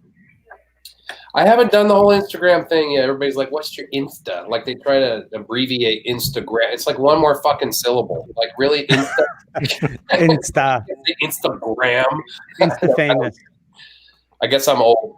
I'm on Instagram just to follow my daughter. Like I have other people that I'm following, but I'm making sure that what's going on her Instagram. Yep. Then I find out like a couple weeks ago, my daughter has a TikTok account. It's like, oh god, Oh, gee. much of anything, but oh god, that's just. And I find out like a couple weeks ago, my daughter has a TikTok account. It's like, oh god. Oh, we got echo. He's got it. Hold on, Buffalo Picker. Can you mute that? I think it's because he has the stream. Yeah, he's got the stream on too. YouTube.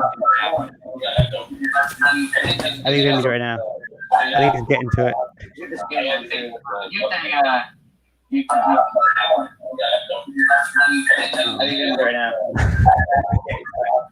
Hey, Buffalo Picker, can you mute the YouTube channel one? The YouTube one? You got it? Can't hear me. I can't hear you. We can't hear you. Yeah, we can't hear you. Keep the YouTube one on, but Can you hear me? yeah, I hear you perfect now. Hey, what's going on, man? Nice to meet you. Yeah, we can't hear you. Keep the YouTube one on. Wait, hold on. We're back. Are you able to mute the? Okay, yeah, I only have one channel on. That's on my laptop. Yeah, so what you want to do is mute the YouTube chat, and then that way you keep us on so you can hear us. Does that make sense? Kevin, will you message me the link to the live? What about now? Stream, because I don't have an account on the StreamYard, so I can't make comments. Yeah, I'll do it right now. Hold on a second. Yeah, you sound good. Okay, right? good. You sound good, right, guys? All right, hold on, Sarah. I'm getting that for you. Thanks, Buffalo Picker, for coming on. Introduce yourself. Tell us a little bit about you. I started watching you last week because Land Shark Picker. I saw he was watching you guys and he posted it, and I was like, man, this guy's pretty good. Yeah. I appreciate it, man. My name is Tommy. I go by Buffalo Picker. I am a part-time reseller on Amazon and eBay. I am a full-time employee for the federal government, and I am retired military. I've been in the resale business for a little over 2 years. I was actually, before I started reselling, I was in college finishing my degree, and actually was just going back to school to position myself for a promotion with the federal government, and ended up getting the promotion while I was in school. So once I finished school, I was like, at the time, Strayer University was endorsing Steve Harvey. So he came to one of our classes and he was talking about, having several streams of income. And, if you have any goal of trying to get rich or not having money as a problem, then, you want to look at other streams of other ways of getting streams of income. So one day I was at the house and I was looking at YouTube at all these different videos about, the quick money makers and stuff like that. And I ran across a guy named Reseller Resales. Yep. And I also had a military buddy retired as well that was doing reselling out of Texas. And basically I ran some of the information across him based off of the information I was getting off of Reseller Resales videos, and he was confirming everything that, hey, I don't know Reseller Resale, but you need to keep listening to that guy because he's giving you 100% good information. So from there, I sat on the fence for about 6 months, just gathering information. And then one day I was just like, you know what? Let me go ahead and create an eBay store. And I jumped into the retail arbitrage game, going out to estate sales and garage sales, just following the blueprint that was being laid by some of the resellers that I was watching on YouTube. So I ran the eBay store for about 3 months and a half, and then I jumped over and gave Amazon a try, and I just been running with it ever since. I mean, it just, like I tell everybody, eBay, Amazon have a different type of money than eBay, and that's just my opinion. Some people, may differ with that, but when I went to Amazon, I was just like, I can do this. So, I just been basically doing it. And my other accomplishment that I wanted to do, which was for this year, was to start a YouTube channel. I figured that I had learned enough about the resale game that I could probably, teach some people, what I learned, some of my, journeys as a reseller. And I started in my first YouTube video went up in the first week of January, and the end of February, I had over 1,000 subscribers. Dang. That's cool. That's really good. That's fast. Yeah. He also does 2 weekly shows, by the way. I've been watching one of them. Right. Yeah, I have too. I don't remember the names if you want to plug those here, but that'd be a good idea. Yeah, so I do actually I'm doing 3 now. I do a Friday night show, Buffalo Picker. I have a guest on regularly. It's the Glass City Pickers. This week, the Thrifting Lounge and the Devil Dog is going to be my special guest for the show. And then on Sundays, I have a resellers accountability show of 3 other resellers that are in the network with me. So we just basically talk about weekly tasks and things that we're going to accomplish. And then on Tuesday night, I do a show with the Glass City Pickers, which is the Glass City Picker show out of Ohio. Yeah. I've been enjoying listening to you guys. You guys are motivating. Thanks. I listen, so thank you. Right. I appreciate it, man. We just my thing with this is I figure that, in order to gravitate, have an audience gravitate to me, I have to be transparent. And I think that, some of that is being shined to the people that are listening. And I think that has something to do with, receiving the subscribers like I did, because I didn't really subscribe to I didn't have no big YouTuber endorsing my channel. I'll just basically put the information out there. And then every morning I wake up, I have 30, 40, 50, new subscribers. So I was like, whoa, okay. So let me just keep doing what I'm doing, Yeah. And it just worked out. Hey, what's going on at 101st? Yeah, I left Fort Campbell in 1986. I was there for a year and a half. Shit, how old are you? I am 54. I do not believe that one little bit. That's crazy. To definitely well, not. when he says retired military, I was like, you didn't even look old enough to be retired. Yeah, man. Yeah, I just, I used to be a bodybuilder when I was in the military, so I kind of, kept myself in shape for a while, and then, I just kind of, got grandkids and started falling off. But yeah, I retired in 2005. Oh, okay, yeah. I got out in 2004. Okay. I was in for 5 years. Okay, you left Campbell, all 5 at Campbell? No, I left Fort Huachuca when I. Okay. Yeah. Yeah, that's where I went to AIT at Fort Huachuca. Oh, okay. MI school. Okay. Yeah.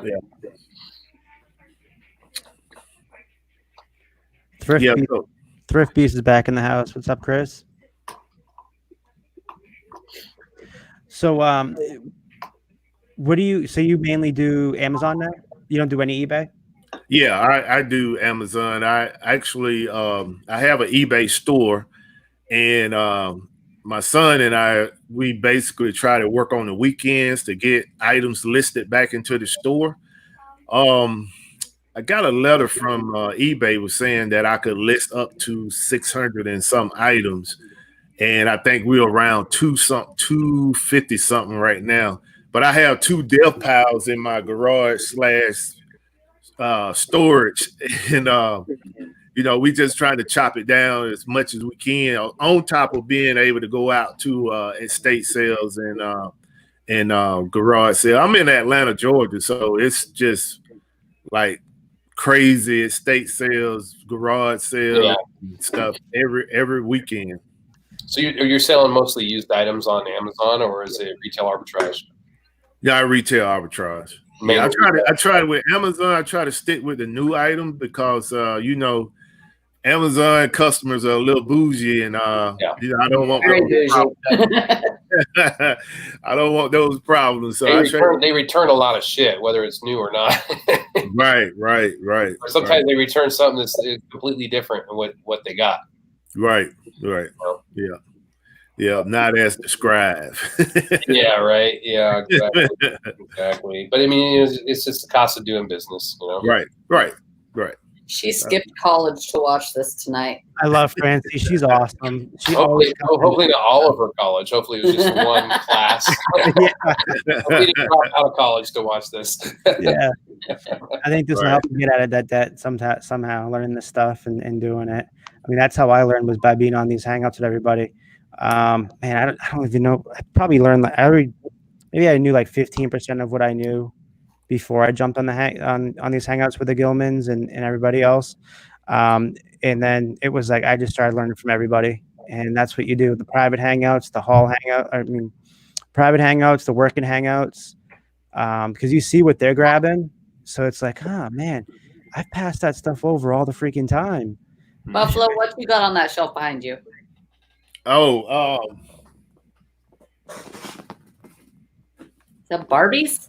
Barbies. I got these from Walmart, $7. They were so manly. Yeah, I know that one. I've had a few of those. Yeah, actually, when I was learning this resale game, I heard a lot of resellers say that, most resellers pick their niche, and sometimes the niche will pick you. This actually, holiday Barbies was like one of my biggest sellers on eBay when I first started. I got a letter from eBay was saying that I was in the top 10% for Q4 for selling Barbies. So once I got that, I was like, you know what? I mean, it might be something to this. So let me just collect Barbies. So now I just transitioned that to Amazon. So most of my Barbies, I just sell them. I collect them all the way up until October, and then I sell them on Amazon. Nice. That's a lot of Barbies back there. Hey, man, I got Barbies up. Let me see if I can turn the camera a little bit. I got Barbies up top. Oh, wow. Yes, you do. everywhere. I like the I opposite. got barbers. I got barbers in the garage. When they get full in here, I move them to the garage. I think I shipped over 170 barbies to Amazon at Q4. Nice. Wow. Yeah. I like your buffalo picker hat too. Nice. Yeah, I got this made at a company called Lids. Yeah, they used to be in the I don't know if they're still in the mall, but they used to be big time in the mall. Lids were. Right. I don't know if they've gotten out of the mall then. So are you running into any issues with like Amazon restricting certain brands and stuff like that? Yeah, I have. I'm trying to think of the one item. What was it? Fortnite. Oh God. I went to the store. I was scanning up the item. I was like, "Oh, I'm approved with Fortnite." I bought 15 items, boxed them up, sent them to Amazon. They get to Amazon listed, and then probably a week later, it was inactive. And I'm like, "Well, what's going on? Why is it inactive?" When they said I was approved to sell it, talking to customer service, and they was like, "Well, you're not approved to sell the item." I'm like, the app said I was approved. I came home and listed on y'all platform and it said, okay, so what's the problem? It was like, well, you're not approved. You need to provide us an invoice. So I had to end up bringing that stuff back. Yeah. They tried that with me on DVDs. Yeah. They did that. It's like, well, I've been selling these DVDs since like I started so many years ago. And like, well, can you give me some examples? And I like, yeah, pull up my store and like go through every single one. It's like I'm pulling up even specific ASINs for them, and they're like, okay, I see. Yeah, you have been selling DVDs. Okay, let's go ahead and ungate you again. So they gated me and then they ungated me. It's like, okay. It's like I had at the time that happened, I had like 400 DVDs at the warehouse. It's like that's like more than half of my inventory at Amazon. That's going to cost a fortune to have it all shipped back. Right. Yeah, and there's even used stuff. I mean, used brands are like not letting you sell their brand on Amazon because Amazon's starting to, they came out with a way that brands can like be brand registered, and then they can apply to, pretty much it's just giving most of these big brands just the opportunity to block people from selling used items or items. So that they can just sell their new item and get 100% of the business. Oh, hell, we have some brand registered items that our listings still got changed. No, not anymore. I have some brands and I brand register them. And so that's good for me on the brand side. I can keep anybody from selling my stuff. Right. But I mean, brands like Panasonic and, stuff like that, you try to sell something used and they're like, oh, you can't sell this used anymore. I was like, what? What's going on here? Yeah, I haven't attempted to sell anything used on Amazon. I have seen a couple of videos like Resell Rabbit that was selling the DVD players and stuff. Yeah, I have plenty of those out in the garage. I probably have about 12 or 13 of those in the garage, but I'm afraid to send them to Amazon. If you're gonna sell them on Amazon, you just have to make sure you have the red, white, and yellow cord. You have the remote. It's gotta be like they can set it up. But you can send it in. But I mean, you're gonna have that issue with returns every now and then, and things like that. Right. Yeah, I recently sold a combo player on Amazon for $150. I had $5 in the main unit and $12 in the remote. Yeah. Oh, wow. It got to the warehouse. That's one thing I do when I do go out to get those from like mostly estate sales. I do get all the cords and make sure I have the remote to go with it. But I've just been afraid to try to send it to Amazon. Just don't want to run into that customer that gonna try to get me banded because they don't like the equipment. Have container cords ready for you. There you go. Fat man. What's up, fat man? What's up? What's up, Alex? That's what I call you. I'm sorry, but that's my name for you, bro. I call you Kevin Kevin. Oh, me? Yeah. Oh, okay. I was like, I thought you were talking to Buffalo Picker over there. I didn't catch it. Sorry, man. It's nice to have you on. again, this is Fat Man the Flipper. Buffalo Picker obviously knows who that is. I don't know. Wes, do you know Fat Man the Flipper? Yeah, what's up, Alex? I don't know who Wes is. Who's Yeah, Wes? you do. Been flipping hard goods. Who's that guy? Right there, top right. What's up, bro? How's it going? What's up, man? Love you too. All right, guys. Just hanging out. Just got home right now. I was out doing stuff. I met somebody who has the original Ninja Turtle suit used in the first Ninja Turtle movie. He has it at his house, and it's the Raphael. And I'm trying to buy it from him, but he won't let it go. No, how much were you willing to give him? I'll give him a few thousand for it. I don't know.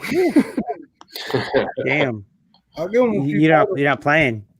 Yeah, I can see a video of you in it if you get it. Nah, the head doesn't even fit me. I'll get it and put it in a corner somewhere and put some ridiculous sticker on it, like 20,000, 30,000 for it. I don't know, and hopefully it never sells. That's something I wouldn't care if it's sold or not. Was there any paperwork authenticating it or no? No. I didn't even get to see it. The guy didn't want to show me. He showed me pictures and all that stuff, but he didn't want to actually show me. Like, he didn't want to bring me into his house. Well, some guy I met at a gas station came for like talked to him about reselling. He does storage units, and he has apparently a friend of his was in the movie. He played as one of the turtles or something like that. So, Alex, man, tell us about yourself. I know the Gilmans, Michael, and I know Wes knows you, but for the most part, really just a few of us on here know you because what we're doing, we've been doing this for a long time. I think I let you know a while back, a couple weeks ago. We've been doing this stuff for a long time. We went away, and now we all kind of got together, and we're starting to do this hangout once a week and just have a good time doing it and trying to bring some new people on. Well, I wouldn't say new people, newer YouTube resellers compared to what we were back then, on to hang out with us for a little bit and just chill and ask us questions, and we can ask you guys questions and kind of free flow this thing. Yeah, from my understanding, really old. What, Michael? You say back then, you make it sound like we're really, really old. We left like 4 or 5 years ago. So in YouTube years, it's like 30 years. Dude, we left and it was like 10,000 subs was a big deal. Now people got 100,000 subs. 10,000 ain't Dude, it's shit. crazy. What's his name? Paul Cantu's got like 300,000 subs. It's nuts. Yeah. I'm still under 2K. What? We never barely under 2K subs. We never thought the reseller would blow up like this, man. I never did. Man, I don't know. I think it was only a matter of time, honestly. Like, we all thought it was going to be like a smaller community. I mean, sorry, Alex. I mean, but I just want to have them Gilman's answer this question real quick. How about you, Gilman? What do you think about that? I mean, did you see it becoming this huge? Oh, fuck, dude. We were the big boys back in the day. You were the biggest ones. Yeah, you were bigger than Rakin. That is true. You were. Rakin was our oldest subscriber. Yeah, that's crazy. Yeah, I don't even know. No, I don't know. I never really paid attention much to it. Like, people be like, "Oh, you have that many subscribers?" I'm like, I don't fucking care, really. I mean, I just wanted to put videos up and be part of the community. We tried to search when we first made our channel. We tried to search YouTube for like selling shit on eBay for money, and there wasn't anybody. Well, there was stuff out there, but I never really watched YouTube videos on this kind of stuff, like, ever. Like, I saw one person ever, and I think the guy sold like polos, t-shirts, like shirts and stuff. Fucking Kevin. No, it was some other guy. He had a website, and you could like join it and stuff. But I never got into like clothing and stuff. But I just started making videos, and then all of a sudden people were messaging me and going, "Hey, I have a channel too. I watched your video," and I'm like, "Oh, that was like Scraparella and stuff, Elena." Yeah. No, I never did it for subscribers or any of that. I just, Well, I just think we just did it to learn from each other and have a lot of fun. Honestly, we just had a lot of fun back then, just like doing whatever we wanted. and people were watching. That's what the thing was. That was my goal when I started. Was just to get Tony back. Robbins made him do things, and that was the thing he did. Yeah, I was like, Tony Robbins was like, you're never gonna be much in life if you don't give back. And think of a way that you can give back. If the more you give, the more you get back. Today. And so I'm like, I'll make YouTube videos and show people what I go find, and turn $20 into $100, $100 into $1,000, whatever. And that's how I got started. I was just like, I want to give back. But the funnest thing about that I still remember is how accessible all you guys were. The big YouTubers, because I was just coming up, but the big YouTubers, like Rake and all of them, Bonafide, they were all accessible. Like they were all willing to help everybody out. Nowadays, it's kind of crazy where like people are just 100,000 subscribers, and it's like, whoa, this is a little intimidating now. You know what I mean? Yeah. But I mean, that's still not a lot. I mean, 100,000 is cool. I mean, I'd like to be at 100,000 one day. We just want a play button. That's it. I just want to put something else on my freaking wall here. That's about it. Oh, hell no. Back in the day, we had our 20,000 subscribers and we got offered TV shows multiple times. Yeah. And it's crazy. And it's different now. Yeah. I remember when I first had, what was it? I think it was one of when I started doing my interviews, I was the first one really to get sponsors on the show. Bubble Fast. Remember Bubble Fast, that bubble company? I busted my ass to get them. And all I had to do, what I did was I was like, hey, listen, this is who I am. This is what I do. We all have a pretty big following. And then he's like, oh, let me watch one of your shows. And I remember I had to be very, very strict on that one show with like not swearing and holding everything back. And then after that, they were like, okay, we'll give you your own code, 10% off and for customers. And I thought that was freaking cool. Now you have people that are just like nonstop sponsors and everything. And that's pretty funny. But I mean, sponsors never have. Yeah. Well, I think it was more of me. I want to try it to see if, hey, what if how far I could get my reach, just to try it. And it was fun doing it, and then I went away. I think it was that, and then I was gone. Poof. eBay Boss Man wants to know if you think you can make more money with a niche or selling everything. I don't know. We don't have a niche really. If it can make us money, we fucking sell it. I mean, we have stuff that we get more of than other things. Like we looked at our categories recently. We sell more vacuum parts and remotes than we sell anything else, but we never say we won't sell that. We've sold clothes. Yeah, not as far as like cash value, but as far as the amount of items in the certain categories is remotes, because I put a ton of remotes on there. But I mean, in vacuum parts, and that's our top two categories. And we still clean remotes the same way we did 3 or 4 years ago when I made that video. So all you haters can just go watch that video and tell me I'm doing it. I'm afraid to ask, how do you clean them? I don't remember that. That was a while ago. We had like a person like flip out on us for I was showing them how to clean remotes or something. Because a lot of people are like, oh, that's too much. It takes way too much. I'm like, no, you just spritz the top of them, get a brush, scrub it, and then you wipe it off with a cloth. And this person's like, my husband was like an electronics repair guy. And oh my gosh, it's a good thing I didn't show him this video because he would flip out. You're going to ruin it. And I'm going, no, we're not ruining them. Oh, okay. See, you take a lot more time than I do, Michael. This is what I do. Yeah, it looks like lighter fluid. What do you do? Just like a baby wipe? No, that's paper towel. Spray the fucker with Windex. I scrub it with a brush, flip it over, scrub the back, and dry it off. Well, it's usually rubbing alcohol, but I think lately she's been using Windex. So since we started reselling again, I have had one person, and this was actually today, that said, one button on my remote doesn't work. So I gave him a refund. Yeah. But I mean, and we've sold hundreds of remotes. Yeah, I don't test every button. I don't even test them, to be honest with you. I don't test them at all. Not anymore. You I've guys had have so much crap. remotes that a random button didn't work, so I would rather have every single button tested. Well, but it was a volume button. Why would you have every button tested though?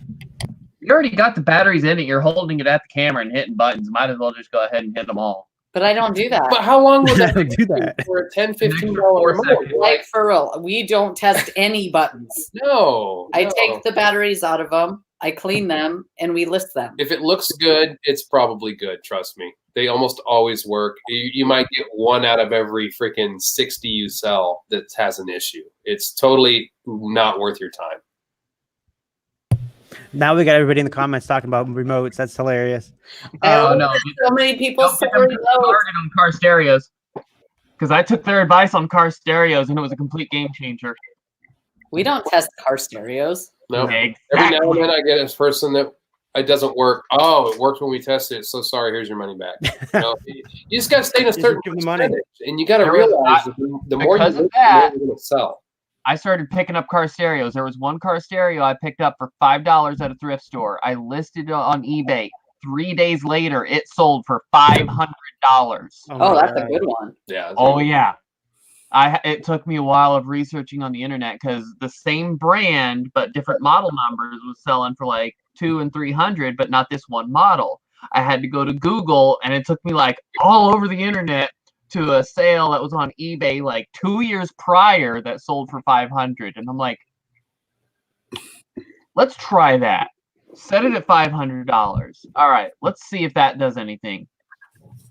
Yeah, later, we started and we've maybe had like 3 car stereo returns. And that's the thing. If you go to list a car stereo and when you're researching and stuff, it says like factory unlocked in the title, then you should probably be careful because a lot of times it's kind of like an iPhone. It can get Apple locked, Apple ID locked. So if it says unlocked in the title, then just be careful. Well, some car stereos need to be programmed by a dealership. So I have a whole verbiage that I copy from a Google Doc and throw it into when I list car stereos that says, check with your the dealer and whatever. May need to be programmed, whatever. But because we all know that all eBay buyers. Yeah, you still get that one. Oh yeah, right. That it's locked, and I'm like, go to the dealership, give them this number. It will unlock it. Right. They don't read the description, and it's just whatever. It is what it is. They're always right. Customers are always right. So anyways, I've totally got off track. I'm sorry, Fat Man the Flipper. Alex, let's get back to you. Introduce yourself again, or actually introduce yourself finally. I'm soaking it in. I'm a reseller too, and I love listening to, especially after finding out, that you guys have been in the game for such a long time compared to me. And to me, it's like I want to pay homage to you guys, because honestly, if it wasn't for you guys doing the whole YouTube thing and all that, who knows where it would be right now? And I would have never had the opportunity possibly to do it, because the way I came around to do it was one day I found a fish tank on the side of the road, and I had this, and I still have it. I'm just not focused on it right now, but I want to open up a zoo. So I will find fish tanks to put like reptiles in and stuff, because I love reptiles. I got a snake and frogs and all that stuff. So I get the tank, but then I'm like, man, you know what? It's too big. I wonder if anybody needs it. Let me see how I could do it. And I saw an offer up, I could sell it. So I listed it on offer up for like $100. Somebody messaged me, they wanted it, and in transportation, I chipped it. So I told him, look, man, I can't sell this to you. I'll give it to you if you want. It's not cracked. It's got a chip in it. It might still work. If you want it, it's for free. So he comes over. He gives me $20 for it. When he did that, the spark happened. Like I had this like a picture. I said, man, I got this for free. And somebody gave me $20 for it, even though it was broken. Like I would have made $80 or $100, whatever. But it still was cash that I got for free. That little spark happened. I grabbed that $20 bill and I put it inside of a bank envelope, and I wrote, for my online business, do not touch. So I started doing that, and I would start finding things on the side of the road, because I lived in Miami at the time, and in Miami you go to a corner on any block any given day, and there's gonna be trash on the side of the road, but that trash is actually good and people want it. So I started doing that, and then a few months later, right after I did that, I got an ad that said, I think it was Reezy Resells or Gary V or something like that, right? It was like a recommended video on YouTube, because the only thing I watched on YouTube at that moment being that I've only had a phone for 6 months, I went like 3 years without any phone whatsoever. Whoa. So those 6 months, I discovered YouTube, and I would watch people like That Was Epic and people who did pranks, and I like that stuff, So I get this recommended video and I watch it and I'm like, holy crap, this dude is selling what on Amazon, doing what on eBay. And that's where I was like, bro, I'm doing this wrong. And, by like 6 months later, I had already planned it out that I was going to start selling on Amazon.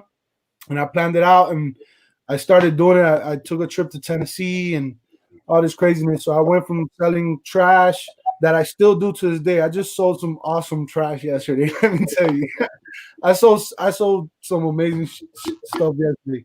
But yeah, it's just that's how I got into it, And I was watching like the Bearded Picker and Rising Grand Picker and stuff like that while I was in Tennessee, and I would go into their morning shows, and I remember commenting for the first time. And when he answered back to me, I felt like I was like, holy crap, he just mentioned he saw my question and he answered me. Yo, this is awesome. And I started commenting in all the live chats. And within like a month or two, I was asked to be on one of their shows. And when I went to go on their show, they told me, hey man, you have a really good personality. You have a great story, because my story is wild. Like I just told you guys the reselling part, but I was homeless and all that stuff. But he was like, you should do YouTube. So I'm like, all right, so what? I should do a video? Yeah, you should definitely do a video. So I did some random video there, and through doing the video, I discovered my passion for like editing videos and being creative and all that stuff. And that's the reason why I continued doing YouTube, is because every time I would record myself doing something, and that moment where I would step back and like look at my phone and edit and put little, learn this jump cut and learn this and learn that. That's what I enjoyed about YouTube. So that's why I continue doing it. Yeah. So it's been pretty cool, man. I go by Fat Man the Flipper, your friendly neighborhood Fat Man. This is the Fat Cave behind me. My eBay store is the Fat Cave Gift Shop. I do a show on Saturday nights where actually this is our 1 year anniversary month. So nice. Congrats, man. Thanks, man. And we do it every Saturday, 9 p.m. Eastern. It's called the Bad Boys of Reselling. And it's a place for resellers to come together where we could talk about more than just reselling, kind of like what you guys are doing anyway, But, throw a little bit of reselling in the mix and bring on some cool guests, bring on the viewers, just have some fun, And that's what we do, man. But I mean, it's great. I mean, the one thing I can say about doing it for a year for you is it's great you're consistent at it. Number one, that's great. Consistency is hard to do, at least for us. I know for all of us, me, Wes, Michael, James, all of us that have done this for a long time. That was us. We did it for a while. I think we all kind of burned ourselves out from YouTube and whatever the drama was behind the scenes, and we just all went away around the same time. And then I started seeing Sarah over there making videos again. I'm like, man, I've been lurking for 6 months back selling on eBay.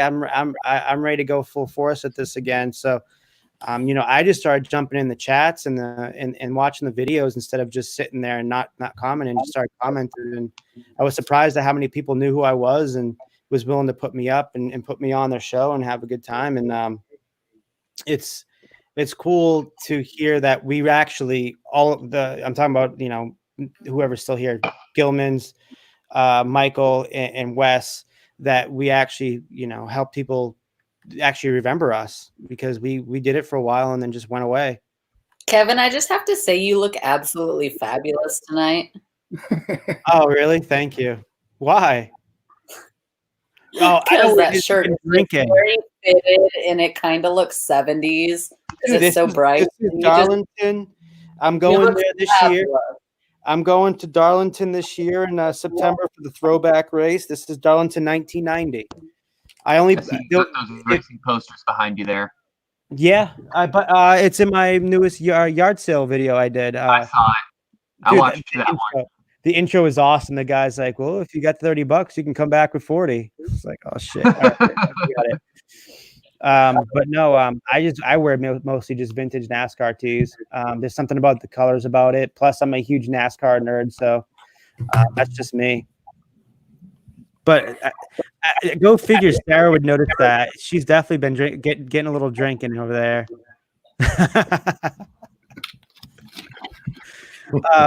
Okay, Sarah, I'm right there with you. I haven't had you're drinking too tonight. No, how many you got? How much you have? Liquid dinner. You don't even know, of course. I have 3 cans right here. And then you have whatever you had can mountain. I'm on the opposite end. I'm drinking Cuban coffee. That's what I'm doing right now. With coffee, you said? Now, how you drink coffee, bro? I'm drinking Cuban coffee. Oh, it's called colada. What's that? It's no water. Is there booze in it? No. Are you talking about the water or the coffee? The coffee. Oh no! It's just it's Cuban style espresso. It's what espresso drinks to wake up in the morning. You should totally put some like whiskey or vodka in that. I would, but I just celebrated 5 years clean and sober. So congratulations. Thank you. Yeah, I would totally put something in it, but I probably won't make it through the day. D says that she just got an email. Let's see. Pop up. Newsflash just got an email saying eBay up front Detroit has been postponed until September 20th. It's strange. What's eBay up front? It's a gathering of eBay sellers. Oh, okay. They got rid of the last year they did it, and they got rid of the eBay Open. So now they're doing these little pop-up things, and they're doing them only one day, I guess. They're not do like they did with the eBay Open. But our boy Sarah, Ronnie Hart, who used to come on with us all the time, who is co-creator of the Reseller Society, like you are, Sarah. Why isn't he on here? I'm gonna send him a very I reached out to him and I heard he looked at my message and heard nothing back. Send him a letter, like an official handwritten letter. I should. Well, no, I mean that's how well we all know Ronnie. Like Ronnie was a staple point with all of us on these shows. Yeah. But Sarah, he is doing I think someone may have the link. Him, Cincinnati Picker, Craigslist Hunter, and Garage Flips are all doing a meet and greet in Cincinnati. You don't know? I think Cincinnati came on with us before a few times, and it was before he was even Cincinnati Picker. It was just, what's his name? John? Yeah. John. And then you remember Craigslist Hunter, because he used to comment on my videos saying that, oh, I'm new. Please subscribe to me. Yeah. So now all these dudes hit it big. Yeah, I know. Which is awesome. I know of that guy, but I don't know him. So he should probably come on here too. I don't know. They're kind of gotten too big now. So, and if the only way they'll come on here is if Ronnie gets him on here, because Ronnie's got that pull now. Well, he's always had that pull. I know exactly what you're thinking, Sarah. What's up, Amy? What's up, D? Hey, feel free to reach out to him. I was gonna send him another one tonight. Say, hey, you want to pop on? But I don't know. Just leave it be, I guess. I'll message him. Yeah, you should tell him to come on right now. Isn't it late there? It's only 10:30. He used to stay up with us till 5 a.m. I don't know if you guys know who Hearts Pickers is. I'm in Indiana. It's 10:30 right now. Kevin, you got anybody else wanting to come in here? Because I'm gonna be working. Let me see. Who else wants to come in? Let me see. I'll post a link. Land Shark Pickers on. Let me see. Reselling Addicts. What's up, Glenn? Swamp Picker. I don't know. Let me. I'll put the StreamYard in here. If you do, tell me, because I'll jump out. Or do you want me to jump out? It don't matter. That's my mom right there, Alma G. She every time I tell her I'm gonna go on a live or whatever, she's like, "What channel? What channel? I want to see. I want to see." You support her. My mom's a gangster. That's what I tell people. My mom's a gangster. She's old school. She wants to see her baby boy on there. Yes, our mom used to always watch us, and then they would get mad at us for saying cuss words. Yeah, I try not to cuss, because there was a time where like my little nieces and nephews would watch, and I didn't want to be the one that my aunt, uncle, or my sister or whatever tells me, "Hey, my kid's cussing now because of you." So I try not to, but every once in a while, I just say, let it slip. I don't care. So when you say no, your kids are cussing because they go to public school. Our families learned real fast not to let their kids watch our YouTube channel. No, well, the kids in my family are like little entrepreneurs. It's crazy. It was a few months ago. I showed to my uncle's house, and my little cousin, 7 years old, he's walking outside with a pitcher of water and some cups, and I'm like, "What are you doing?" And he's like, I'm gonna sell lemonade." I'm like, "All right, cool, but you're gonna make the lemonade outside?" He's like, "No, I don't got lemons, so I'm just gonna sell this water, but I'm gonna call it lemonade." I'm like, "All right, well, nice try. How much you gonna sell it for? $5 a cup." "All right, bro, do it." Please tell me he sold at least one. I can't tell you. I don't know if he did or not, but he stood out there for a couple hours, and that's how he learned. Let's see who else. Did you text him? I did. I don't think he's even looked at it though. Who, Ronnie? Yeah. Yeah, Ronnie. Yeah. It'd be nice to get him on. It's been a while. I could see Elena wants to come on. Yeah, grab Elena, man. That'd be nice to have on.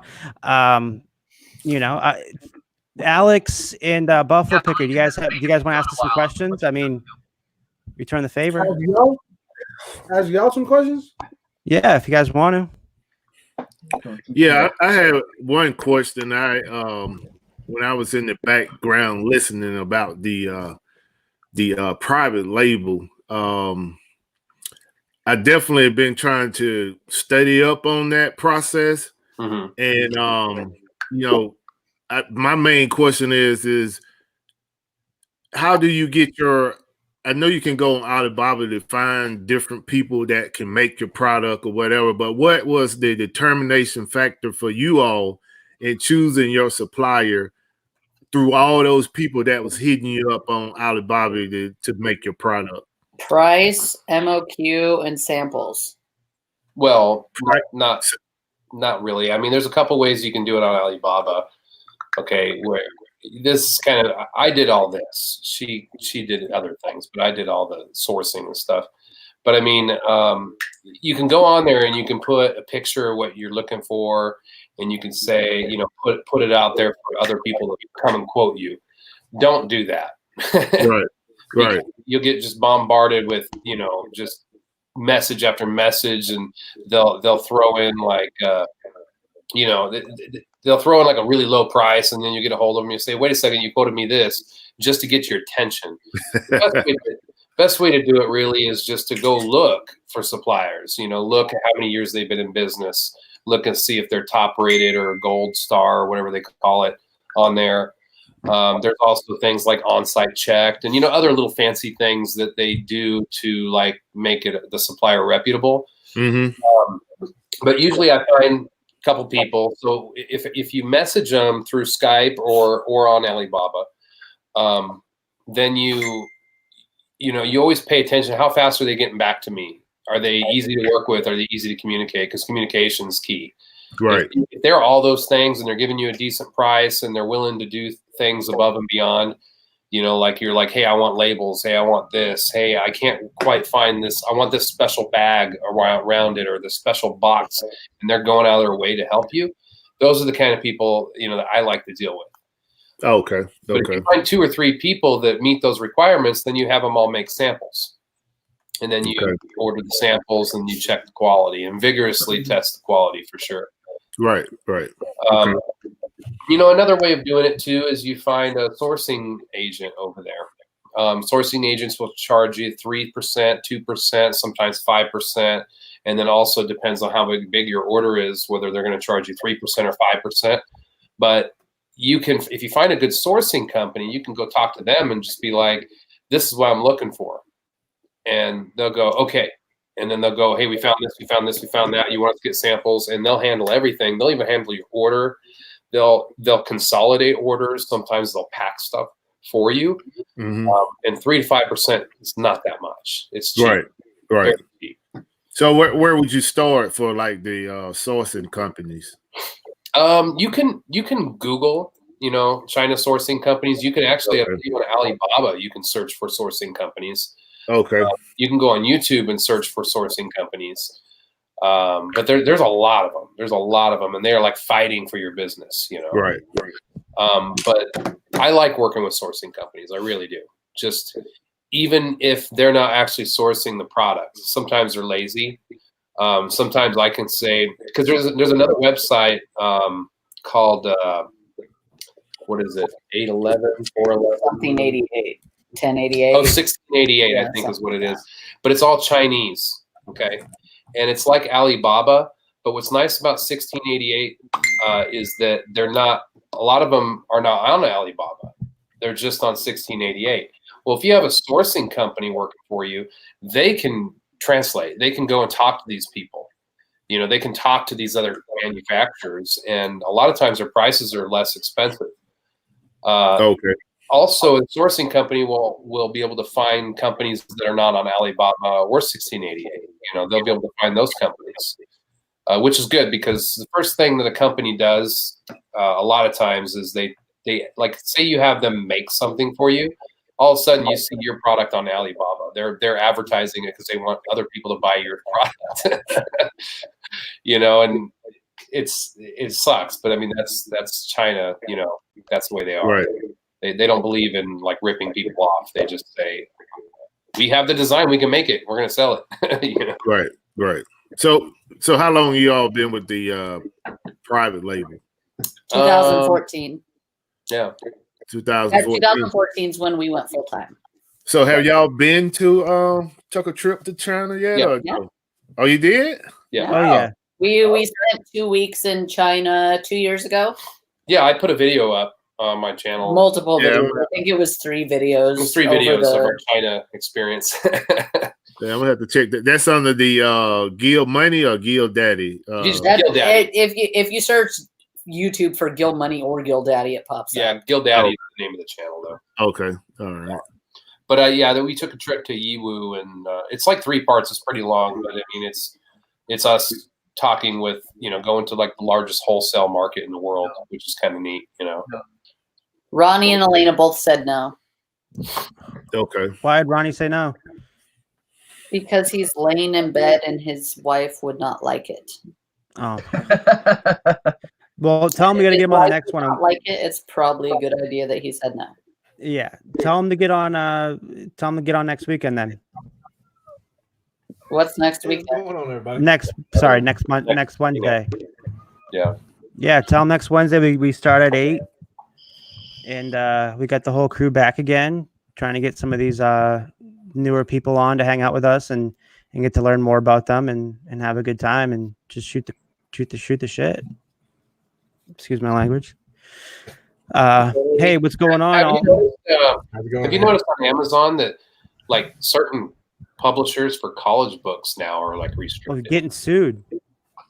Is that what it is? Sued now, yeah. So I guess one of the big guys that resells books just got sued. Who was I talking to about this a couple days ago? Somebody was telling me they got sued for like $10,000 because they were claiming. Who sues for $10,000? Yeah, I don't know. But I'm trying to figure out who was telling me. Suing you for $10,000. It's like, what? Yeah, but they're suing now. Yeah, and these companies are like, and I heard some of the companies that like if you put it up, and even if it's legit, they still go after you to throw the stuff down, and they'll tell you like cease and desist or whatever it is, and get the stuff. You can get the product off. I listed them on eBay. I was gonna put them on Amazon, but the first one I looked up, it was like restricted. I'm like, what? I'm like, see, that's how long it's been since I sent like used things into Amazon, and And I was just like, oh, whatever, I'll just sell on eBay. But I mean, I found like a stack of books in a bin the other day, and you know, they were college books, so I was like, oh, I'll check them out. And yeah, over there at the outlet, they're not by weight; they're 25 cents a book. So I bought like, I don't know, there was like 8 or 9 books, and it was a total of probably pretty close to $200 worth of books when I looked them up on eBay. But Yeah. eBay, I was just like, I'm not even gonna mess with Amazon. D right here from Flipping Particles. That's who I was listening to. The guy she gets her books from, and here's the next thing. He settled for $10,000 because the book company was suing him. Oh my gosh. Crazy, right? Yeah. Settled for $10,000. That Yep. sounds like they didn't want to freak. Nobody wants to go to litigation, man. No. He probably could have just been like, screw off, I'm not paying you a dime, and they would have just left it alone. Yep. That's crazy. And then Patagonia was coming after Cali Picker because Cali Picker was trying to do, I think he was going to do like a documentary or some kind of website with Patagonia. Mm-hmm. And I guess Patagonia found out about it and sent them a cease and desist because of he was using the trademark Patagonia. And it was actually one of those lawyers that just look out for things like that. And he wasn't even a Patagonia lawyer, but then he did something with it, and Patagonia found out about it, and they sent him a couple of cease and desists. And it was a big thing back then. And I don't know if he ever did the website or not. Yeah, we're in a kind of a patent war with another company right now on one of our products. We have 2 patents on a product, and they have patents on their product that's similar to ours, but we worked our patent around theirs so we could sell it too. Oh. And we have 2 patents and they have 2 patents. And it's just a consistent battle on Amazon with listings getting shut down. Yeah, it's one of the reasons why I was talking about this last time is why I'm looking at the whole drop shipping thing from China. Just because I'm really to the point now where I really just want to own my customer base. I don't want to rely on Amazon controlling Amazon's customers, or be at the mercy of their, other competitors being able to take you down because they figured out how to. It's just, it's always is a battle. And it's always the bad thing with ordering inventory, and doing a whole private label thing, which it doesn't happen all the time. And there's still a ton of money to be made. Don't get me wrong, but you could have a product that sells great. You can have a product that's you're selling, $100,000 a month on one product, and you're profiting 30K a month on one product. And so the more that the demand is, the more that you sell, the more you have to order. So you go into your China suppliers and you'll say, hey, I got a $30,000 order. And okay, let's get it on a boat. Let's get it coming over here, whatever. And you get all your stuff in, you get it going into Amazon, and all of a sudden a competitor did some shady stuff on you, did some bullshit, IP claim, or said that your product caught fire or whatever, but there's stuff like that going on, and you get shut down. And then all of your income from that product is just done. And all of the inventory sitting in Amazon is just being charged storage fees because your listing's turned off. And it's always a risk, it's always a risk. And I have a friend that had $100,000 in inventory in Amazon that he couldn't do nothing with because of a bogus competitor complaint. So it's just, that's why the whole drop shipping thing looks so enticing to me, because you own the customer, you own the traffic. And at the end of the day, if something weird happened on your own site or whatever, you get shut down, you're not ordering $30,000 worth of inventory. You're ordering inventory as the orders come in.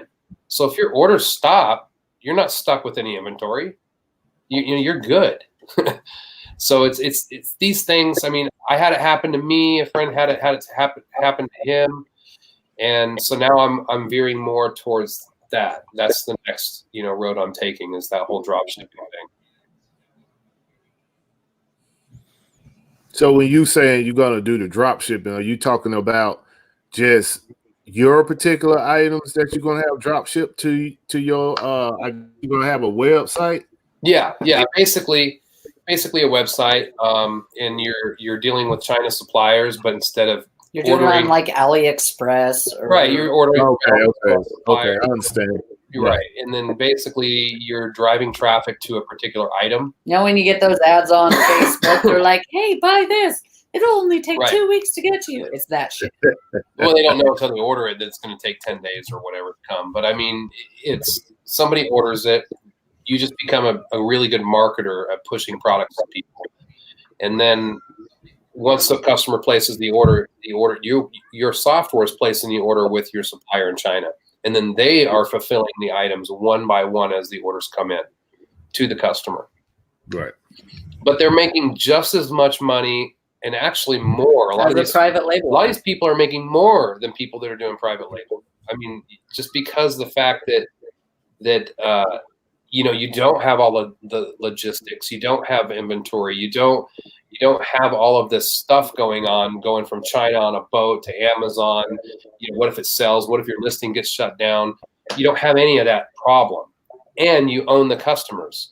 So you don't have a competitor going online to Amazon's report infringement form and submitting a patent number that's bogus, or maybe you're not even infringing on their patent. But Amazon doesn't have patent attorneys looking at these cases going, oh yeah, they're wrong because yours is a different shape.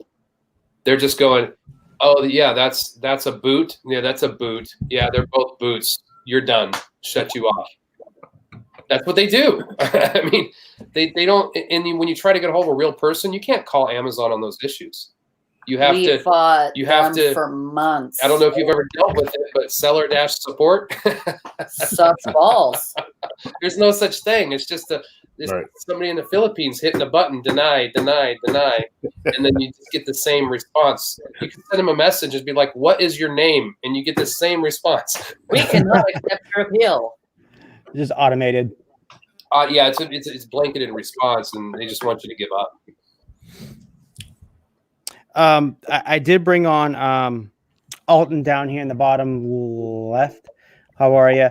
This is your second or third live you've done. I got him last week. He went out and bought the same mic I got in camera, and so he came on with us. What was it? Me and Dumpster Divers channel or Dumpster Divers channel. And man, we had a great time. And we also had Burgundy Cells on that night too, and that was his second time, I believe. So we've been trying to get some new people in here.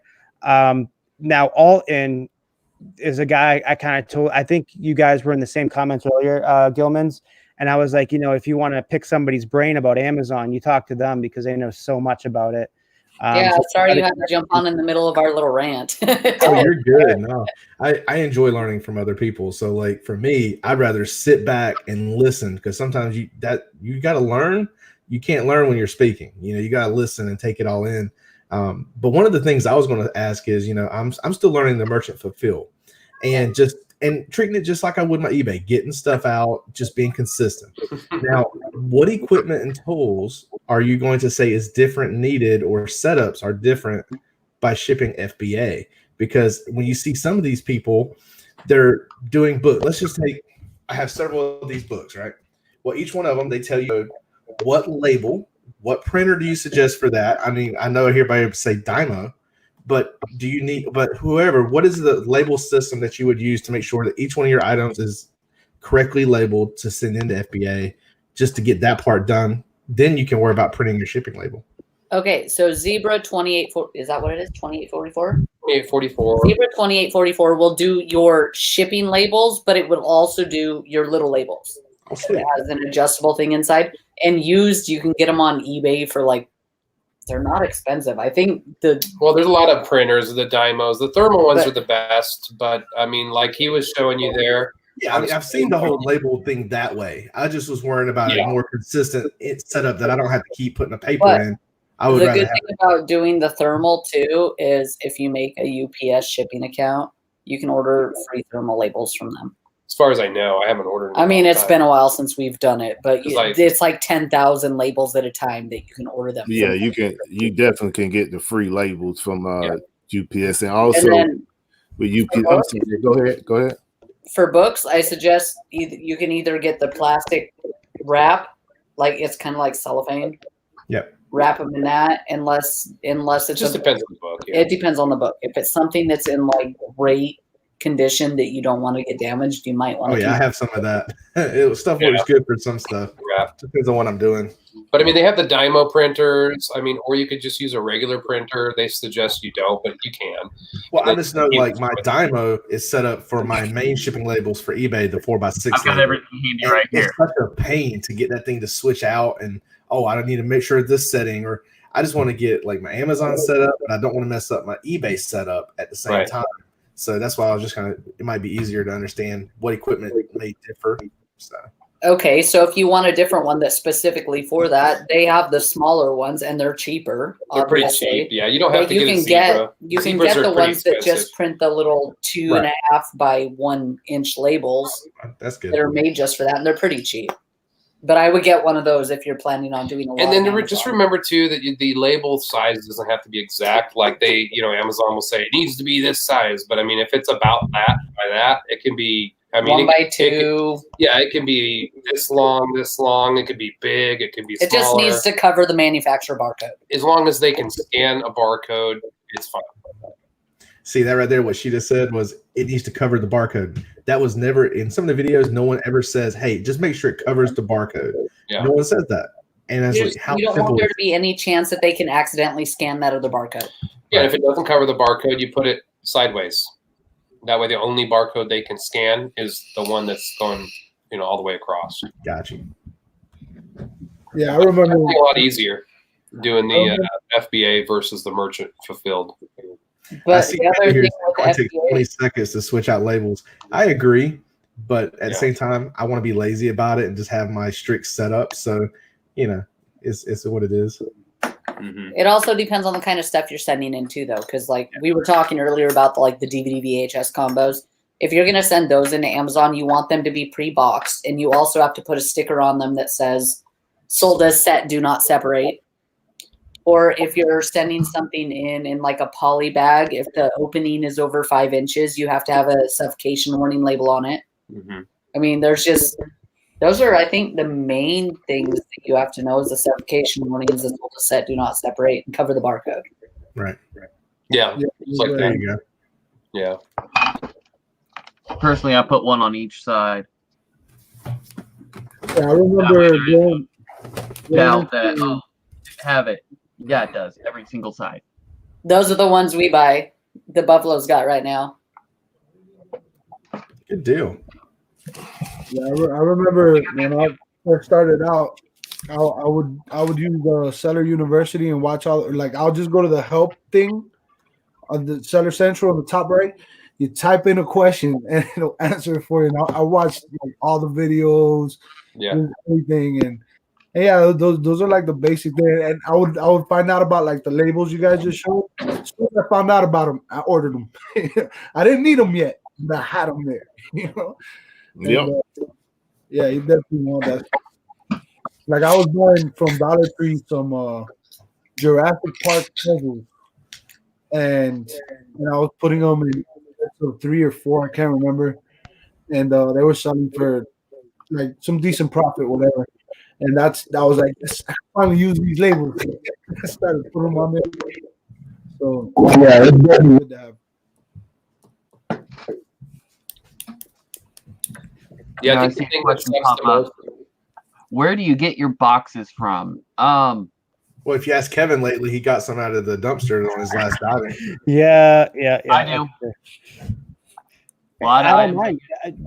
It's a good spot. I mean, yeah, dude, my manager was. I get them from when I need a completely blank box. I'll go to Lowe's and I'll pick out the medium and the large size boxes.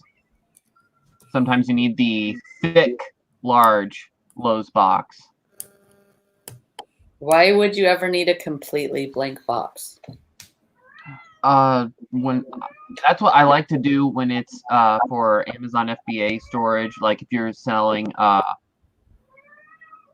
either the electronics or a massive printer. Dude, that cat's ready to go. He said his cat's in heat. Yeah, that cat's ready to go. That cat is always in heat. Every day. Did you not watch Price is Right, dude? Spay and neuter your animals. She is. When we get our boxes, because we do private label, we get a lot of boxes from Amazon, and I do all the like review groups and stuff to get cheap crap. And so we get a lot of Amazon boxes in the mail. But we go dumpster diving for boxes, or if we find them if we find them at the outlet, we get them, because the outlet doesn't charge us for boxes. You can just have like a whole cart of boxes and they let you take them. I know sometimes when I order something from eBay and it shows up in an Amazon box, I go, right on for being frugal and reusing the box, you know? Oh, yeah. Yeah, every envelope we get, bubble envelopes from Amazon, I save them.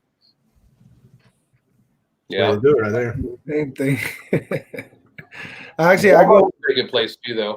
If there's certain size boxes, like the square ones. Square ones, it seems like they're hard to come by, but you can go to Walmart. They're like 40, 50, 60 cents a piece, and it's not bad. I still always keep a stack of Walmart boxes, just because they're cheap. And if I'm in a bind and I need one that particular size, it's not a big deal. If you need it immediately, I can understand, but I buy my 6x6x6 small boxes on Amazon for like $12 by the case, and you get like 30 in a case. Nice. Yeah, and something else we found out recently. I mean, we used to, back in the day, we always went to the newspaper company and got their end rolls. Not all newspaper companies do it, but ours did. And they were like $2 a roll for the end rolls of paper. We use a lot of packing paper to pack our stuff. It's a cheap packing material. Once we started doing eBay again recently, we went over there, and they're now $5 a roll. And it seems like if I don't get there early in the morning, people are buying them out. Like there's shit rolls left, or they don't have any. So I'm going, I need to get some paper. So I've tried to figure out what I'm paying per pound based on the end rolls I was getting at $5 a roll. And I found out I was actually paying over $2 a pound for the paper that's on the cardboard roll. So I started looking around, trying to figure out where I can get it cheaper. But long story short, we went on eBay and found giant rolls of paper that are like 4 feet tall. And it's like $53 or something for this massive roll of newsprint paper. And it comes out to be under $1 a pound. No, just over. Oh, just over $1 a pound. Just barely over $1 a pound, which is really cheap for packing paper. I mean, if you go to Home Depot and stuff, I mean, you'll be like, yeah, you won't want to buy it. They give you like the moving paper, pre-cut squares, and it's like $10 for a little tiny bit. So if you guys are looking for packing paper, I would suggest go to eBay. Because it was free shipping, 50-something bucks. And the paper was like 50-something pounds. I buy my bubble wrap by the 700-foot roll, and I get that off of Amazon for like $25. It's better than going to Walmart and picking up 150 feet for $20. Right. Yeah, stuff can get expensive, Talking about being frugal with boxes, in my work, because I work in IT, we always get like big boxes in from PCs and different laptops and different sizes. You'll be amazed at how much those boxes can be converted into do other things. And hey, it's free material, and a lot of that stuff has packing material in it. I just repurpose that, like especially a lot of the foam. I chop it up like it's the filler foam, like you would buy, like repurposed foam, and it works just as good for a lot of things. Hell yeah, and Franken boxes are your best friend. Absolutely. And outside of what you guys mentioned, like I got real cool with a convenience store owner by where I live. It's a small convenience store, and he's just a really cool guy. So I told him what I do, and one day I was just like, "Hey, what do you do with your boxes?" Because I noticed they were, unloading inventory, or whatever. And he had little itty bitty boxes. He had big boxes, all kind of boxes. And he says, I throw them away every single day. So I told him, cool. Now I know what I can do whenever I need a certain box, So I have a trunk full of boxes right now I got to take out. Have you guys seen that new comedian, that what was it, that comedy special on Netflix, that Asian guy? It's new. The guy it just came out like 3 weeks ago. Amazon Now. Are you talking about the dude from Hangover? No, not that guy. It's a different guy. Man, Hold on, hold on. see if She'll I look can it find up. him. I'll tell you the name of the guy. You got to watch it. It's really, the guys were really funny. It's right? about it. So he talks about Amazon. Amazon and like how we are in America. Like, you know, everything's like 50 napkins, throw away 60 of them. And he's like, everybody wants things now. It's Ronnie Amazon Chang. now. Yeah, Amazon Prime now. It's Ronnie Chang. Ronnie Chang. Oh, it's so funny. He's like, you want Amazon? He goes, what about Amazon before? I want you to order the stuff before I think of it. No, eventually, right? Eventually, that's how it'll be. Oh, yeah. The way technology is going. But he said the amount of boxes. He goes, the airspace above us is just a bunch of Amazon boxes bouncing off each other, just flying over our heads.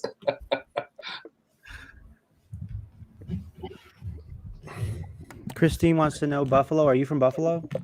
No, Atlanta, Georgia. Oh, that's right. You said Georgia earlier. Yeah. What part of Atlanta? I'm out in the suburbs in Fayetteville. Okay. Yeah, when you come through Atlanta, man, give me a holler.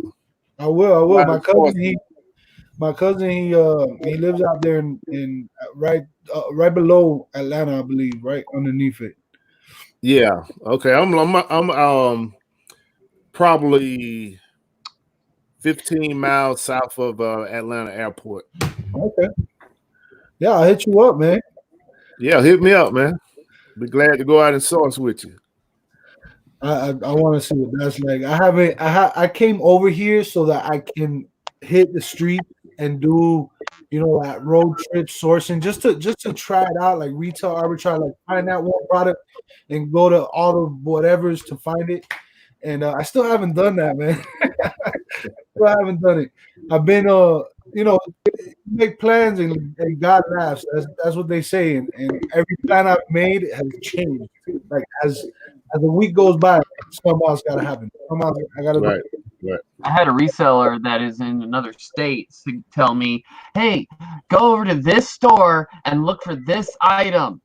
And it's been selling like crazy. It's like, okay. And it's like, just don't tell anybody. It's like, okay. And I went to like 5 different stores today. Nobody had it. Gone. I was so mad because she told me how much she spent and how much her profit was because she sold out by the end of the day. Wow. Like, all right, so I'm making a day. Y'all use brick seat? Nothing. I have a question. 42. What's the best item you've ever sold? Like the most profit you ever made on something? That car stereo I was telling you about earlier. Yeah? Yeah. $5 to $500 in just a few hours. Yeah. What I sold yesterday, $1,350 pure profit, trash to cash. What was it? What was it? A set of 2019 Dodge Ram Ford F-250 rims and brand new tires. How'd you source those? And I didn't even. It's 1,000 miles away from me. This was like a total middleman. I listed it before I moved from Miami, and somebody was like, "Hey, I got all this stuff. Do you want it? Come get it." And I told them, "Look, I'll try to sell it, but I'm not gonna take it with me because first of all, it's a big ice chest freezer, one of the ones you see at the gas station. Sold that like in 2 days. There was a bunch of stuff they had in the backyard." And they had these rims, and they were like, "Bro, you can sell these if you want. I don't want them. If you can make some money, good." And they just told me yesterday, "Hey, by the way, I'm gonna send you a money order with $1,350 for these rims I sold." Some guy came pick them up. So, yeah. I just tell people, man, that's what you do. You just tell people. Tell people what you do. I don't care who you are. Everybody says, no, don't tell nobody. I'm secretive. I go to the store. I notice the resellers and I walk the other way. No, tell people what you do because it opens doors for you. I told my whole family, all my friends know, and every once in a while, hey, here's $500 worth of stuff. Here's $200 worth of stuff. Here's $3,000 worth of stuff. And all you got to do is take some pictures and list it, man. That's it. It's true, and I mean, I feel the same way. when I was a couple, I think my first video back, I made it about going out places and really, I think for me, it was the dry cleaners. I bought some stuff from a dry cleaner because he asked me, he's like, do you sell? I'm like, yeah, I sell. I'm like, this is all stuff for eBay, all of it. The stuff I was giving to him so you could tailor it and dry clean it. And he goes, well, I got some stuff that's left over from another reseller. He left it here. I was thinking, it's going to be some garbage. First thing he picks up was an Eileen Fisher poncho. I'm like, yep, I'll grab that. And then a really nice Ralph Lauren dress shirt, but it had this really cool tie-dye Marlin print on it. I grabbed that. And then this Dirk Knickerbocker, I think it's called. I think it's like some cowboy shirt. I picked that up, and that thing sells for like $80, $90. Never even heard of the company.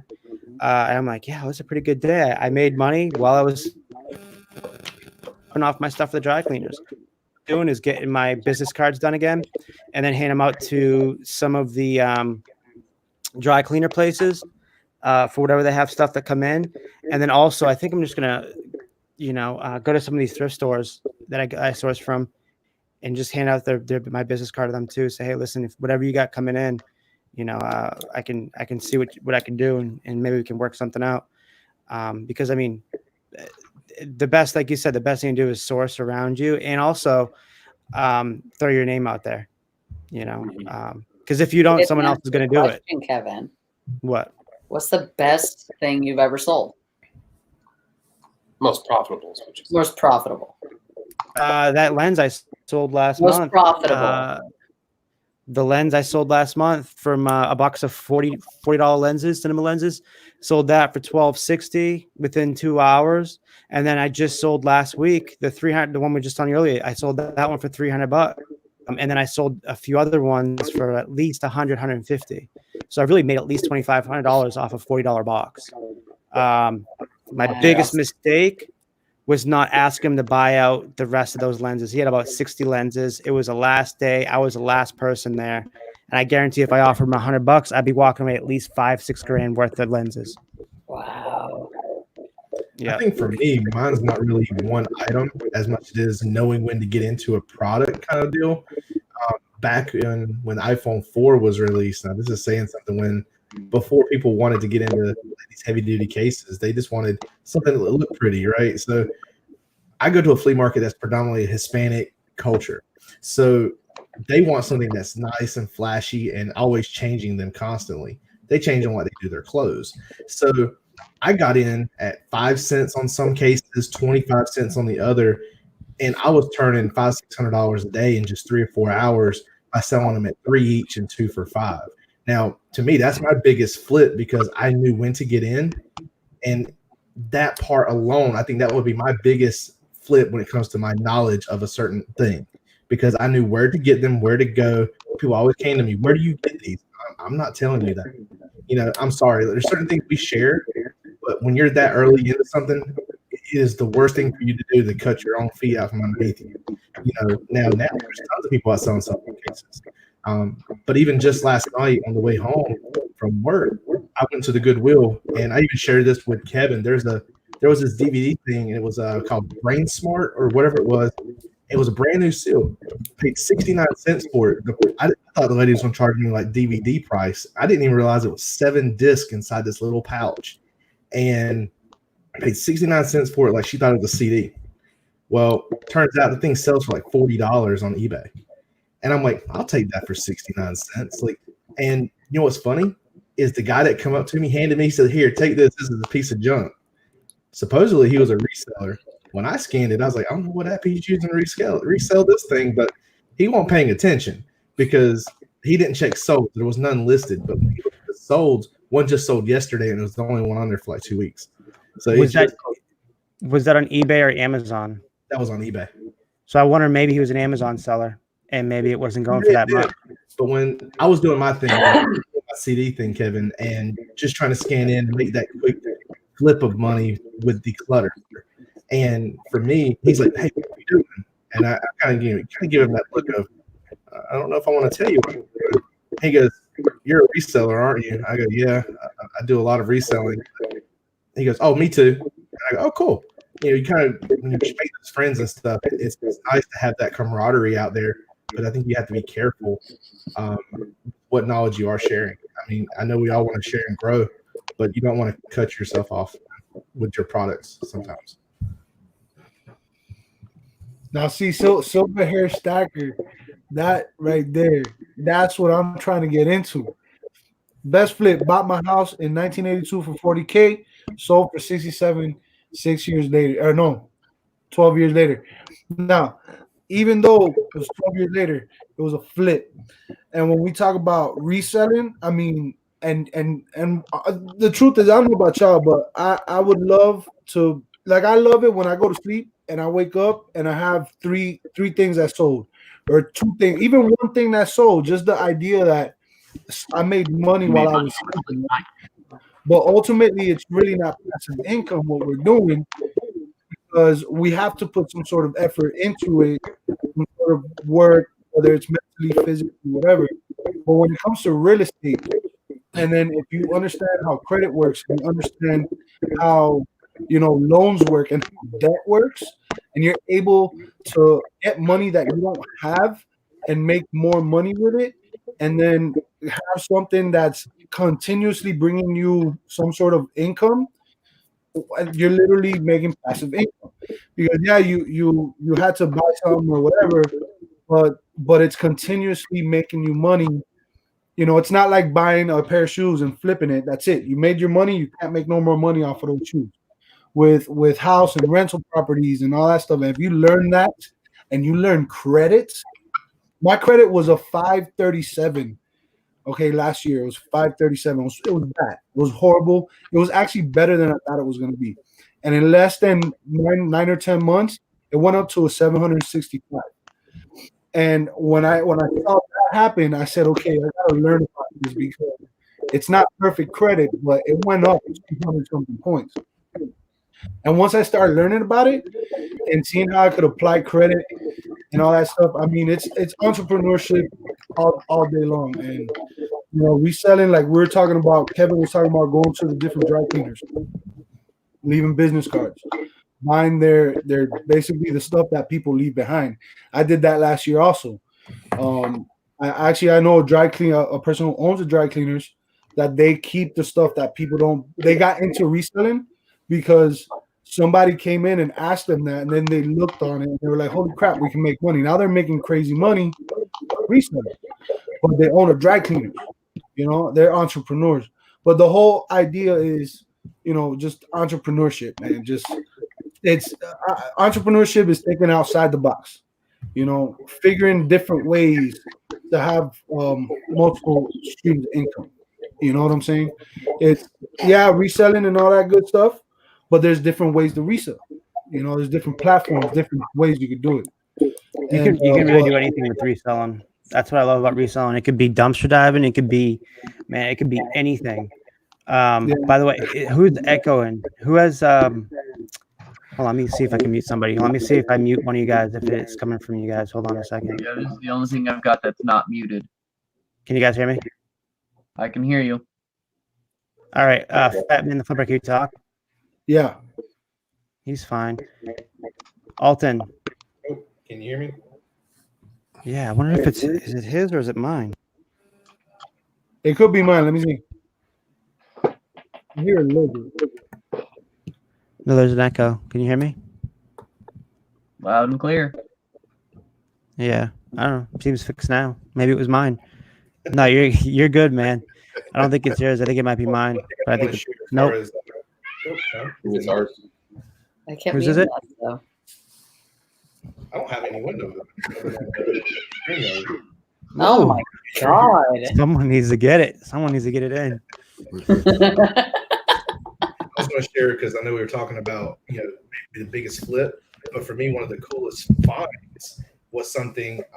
This was a either 65 or 67 Lego completely sealed Model 331 dump truck. Now the guy wanted $40 for this thing, and I told him I won't give him that. Well, I could only find open comps, could never find one sealed. And he said, "Well, what would you give me for it?" $20 is all I could give him, just based off what I could find. Well, it turns out when I posted this into some of the Lego groups from the 60s, they're like, dude, that's like a holy grail of Lego. what should I post this at? They go $400 or $500 for this piece. So for a $20 investment, if this sells, that could be a great flip. But it's kind of cool. It'll sit on my shelf until someone wants to pay up for it. It's just that cool of a find. Yeah, that's dope.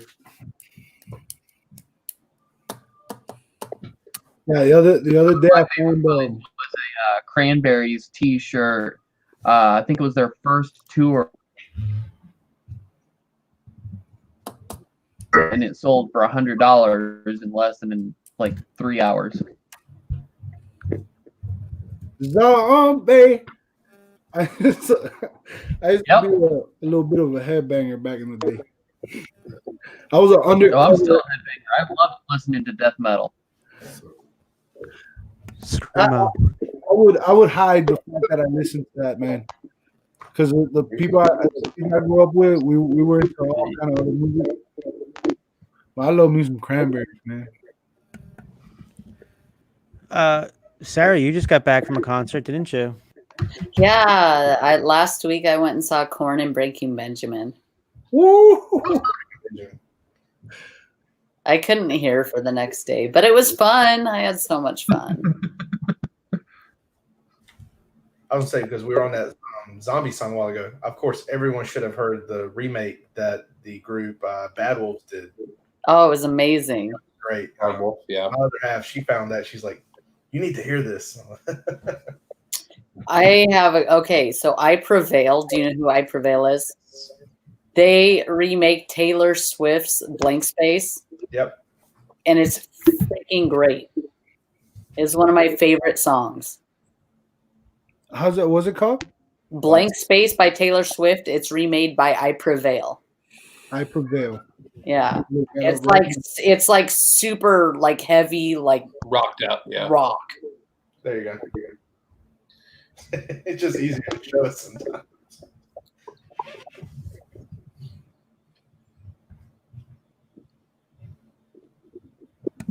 I was trying to mute myself to make sure it wasn't me that was making that echo in the background. Well, maybe it is me. I don't know. But all right, guys, I think we've done 3 hours and 15 minutes. I just remembered because I got to get early with the boys to drop them off at school because it's my day tomorrow. Today is I get them every Wednesday, and I got to get extra early to bring them to work to school, and so I probably got to get up here in about another 6 hours. I had a great time tonight, guys. Thank you, Buffalo Picker, Alex, and Alton for coming on. Of course, Gilman's, thank you guys. Michael Stone, thank you. Shout out to Danny for coming on also. And everybody, tell them where they can find you at. Who wants to go first? Anybody? Oh, whoever wants to go first. Okay, we will. Okay, so on Facebook and YouTube, we are Gil Money, and you can find our group and our channel by searching that. Yes. Go to YouTube, type in LAFerty69, and it'll take you straight to my channel. Perfect. What was that again? At YouTube? LAFerty69. You got links in the description too? Or no? Yeah. The only one that doesn't work second week in a row is Larry's. Larry's doesn't work for some reason. I keep trying to fix it, but I don't know why it's not working. But I got links in the description. After this, tomorrow I'll put you guys' links in there also to do some backlinks. And then let me try to get this. Hold on. Hi, Simply Dana. And then Alton, where can they find you? Addicted to Hustle. It's with the 2, not T-O, but the number 2. And also, as much as I hate to admit it, Instagram, you can find us there. We're going to try to start posting a lot there. But yeah, mainly YouTube right now. And again, he just started. He's brand new. I think it's only your second or third live. Sure is. And for 2 of those, you've been on with me. So, and then the world of YouTube. Yeah, it's fun and addicting. Yeah, tell me about it. Now it's like, oh, when am I getting back on? I don't know when. No, dude, start making those videos, dude. Just keep making the videos, like I keep telling you to do, and you'll be good. And then for you for the. What'd you say? I'm working on one for the unboxing for you, and definitely, man. I always like to watch it. And then Alex, let us all know where you're at. We can find you. YouTube, Fat Man the Flipper. Instagram, Fat Man the Flipper. Facebook, Fat Man the Flipper. Everything's Fat Man the Flipper. I have a .com and a .org yet, but it's under construction. I'm part of the Bad Boys of Reselling, which to me is the more important thing, man. Me and my boys, we're just new resellers, man. Trying to have a good time, build community, and every Saturday 9 p.m. Eastern, Bad Boys of Reselling show. So that's about it, right? Hey, Fat Man, Dana wants to know if you're a flipper. Flipper. I flip stuff. All sense of that word too. It's not just flipping products. It's flipping bitches. I could tell the truth because I already worked the time. But there was a point in time in my life where there was some things happening, and yeah, let's just keep it there. Let's keep it there. I've never hit a woman in my life. No one should. But I flip everything, yeah. That's good. And again, I enjoy watching your channel, and also Buffalo Picker. I've absolutely started watching your videos too, and I'm glad I came in. Landshark Picker, you know, he put a post up, and I think a couple of us actually followed it and started watching you. So Buffalo Picker, tell everybody where we can find you and what we can look forward ahead for you. Yeah, you can find me across all the social media platforms as Buffalo Picker, trying to build a brand. And also on Friday night, 7:30, we're gonna have two people, I think, from this network that's gonna be special guests on the show, which is gonna be the Thrifting Lounge. And I think the Devil Dog, is he part of your network as well? Who? The Devil Dog. Maybe. I don't know. Okay. All right. Yeah. Well, yeah, so we're gonna have that show. My show is every Friday night at 7:30, and then I have another show on Sunday with my small network at 7:30. It's accountability for reselling. And we just basically try to be transparent about the resale game. So if you want to come in, you know, some of it is a teaching moment, some of it is just basically talking about our experience as resellers for the week and what we plan to accomplish. And we give out a lot of gems. I mean, like I said, we try to be transparent. We don't, you know, our motto is closed fist, you can't receive, you know. So we basically just release the information. If you use it, you use it. I mean, you know, it's enough money in this business where we all can make money. So yeah, just if you can, just come out and check us out. Definitely, and also shout out was it Glass City Pickers? Yeah, Glass right? Pickers, right? Glass City Pickers, and then I think I saw another one, Tesla, coming from earlier. Is he from you too? No. Maybe he just randomly picked in because I've never seen him in here. I thought he was with you guys. So again, thank you guys. You can find me Thrifting Lounge on Facebook group. Also Gill Money Facebook group. Let's try to get that thing going again. And then also Reseller Society. They're also the co-creators along with Ronnie Hart from Hart's Pickers and Chad Pagel from Golden Finger Picker and a few others. And then also my YouTube channel is obviously you're on right now, Thrifting Lounge. And if you guys like this video, make sure you hit a thumbs up. That kind of helps us. So again, thank you guys so much for coming. You guys, everybody in the panel, just stay here for a minute after I shut this thing down, okay? Definitely. Hey, thank you, Kev. No problem, man. Hold on, let me end this broadcast.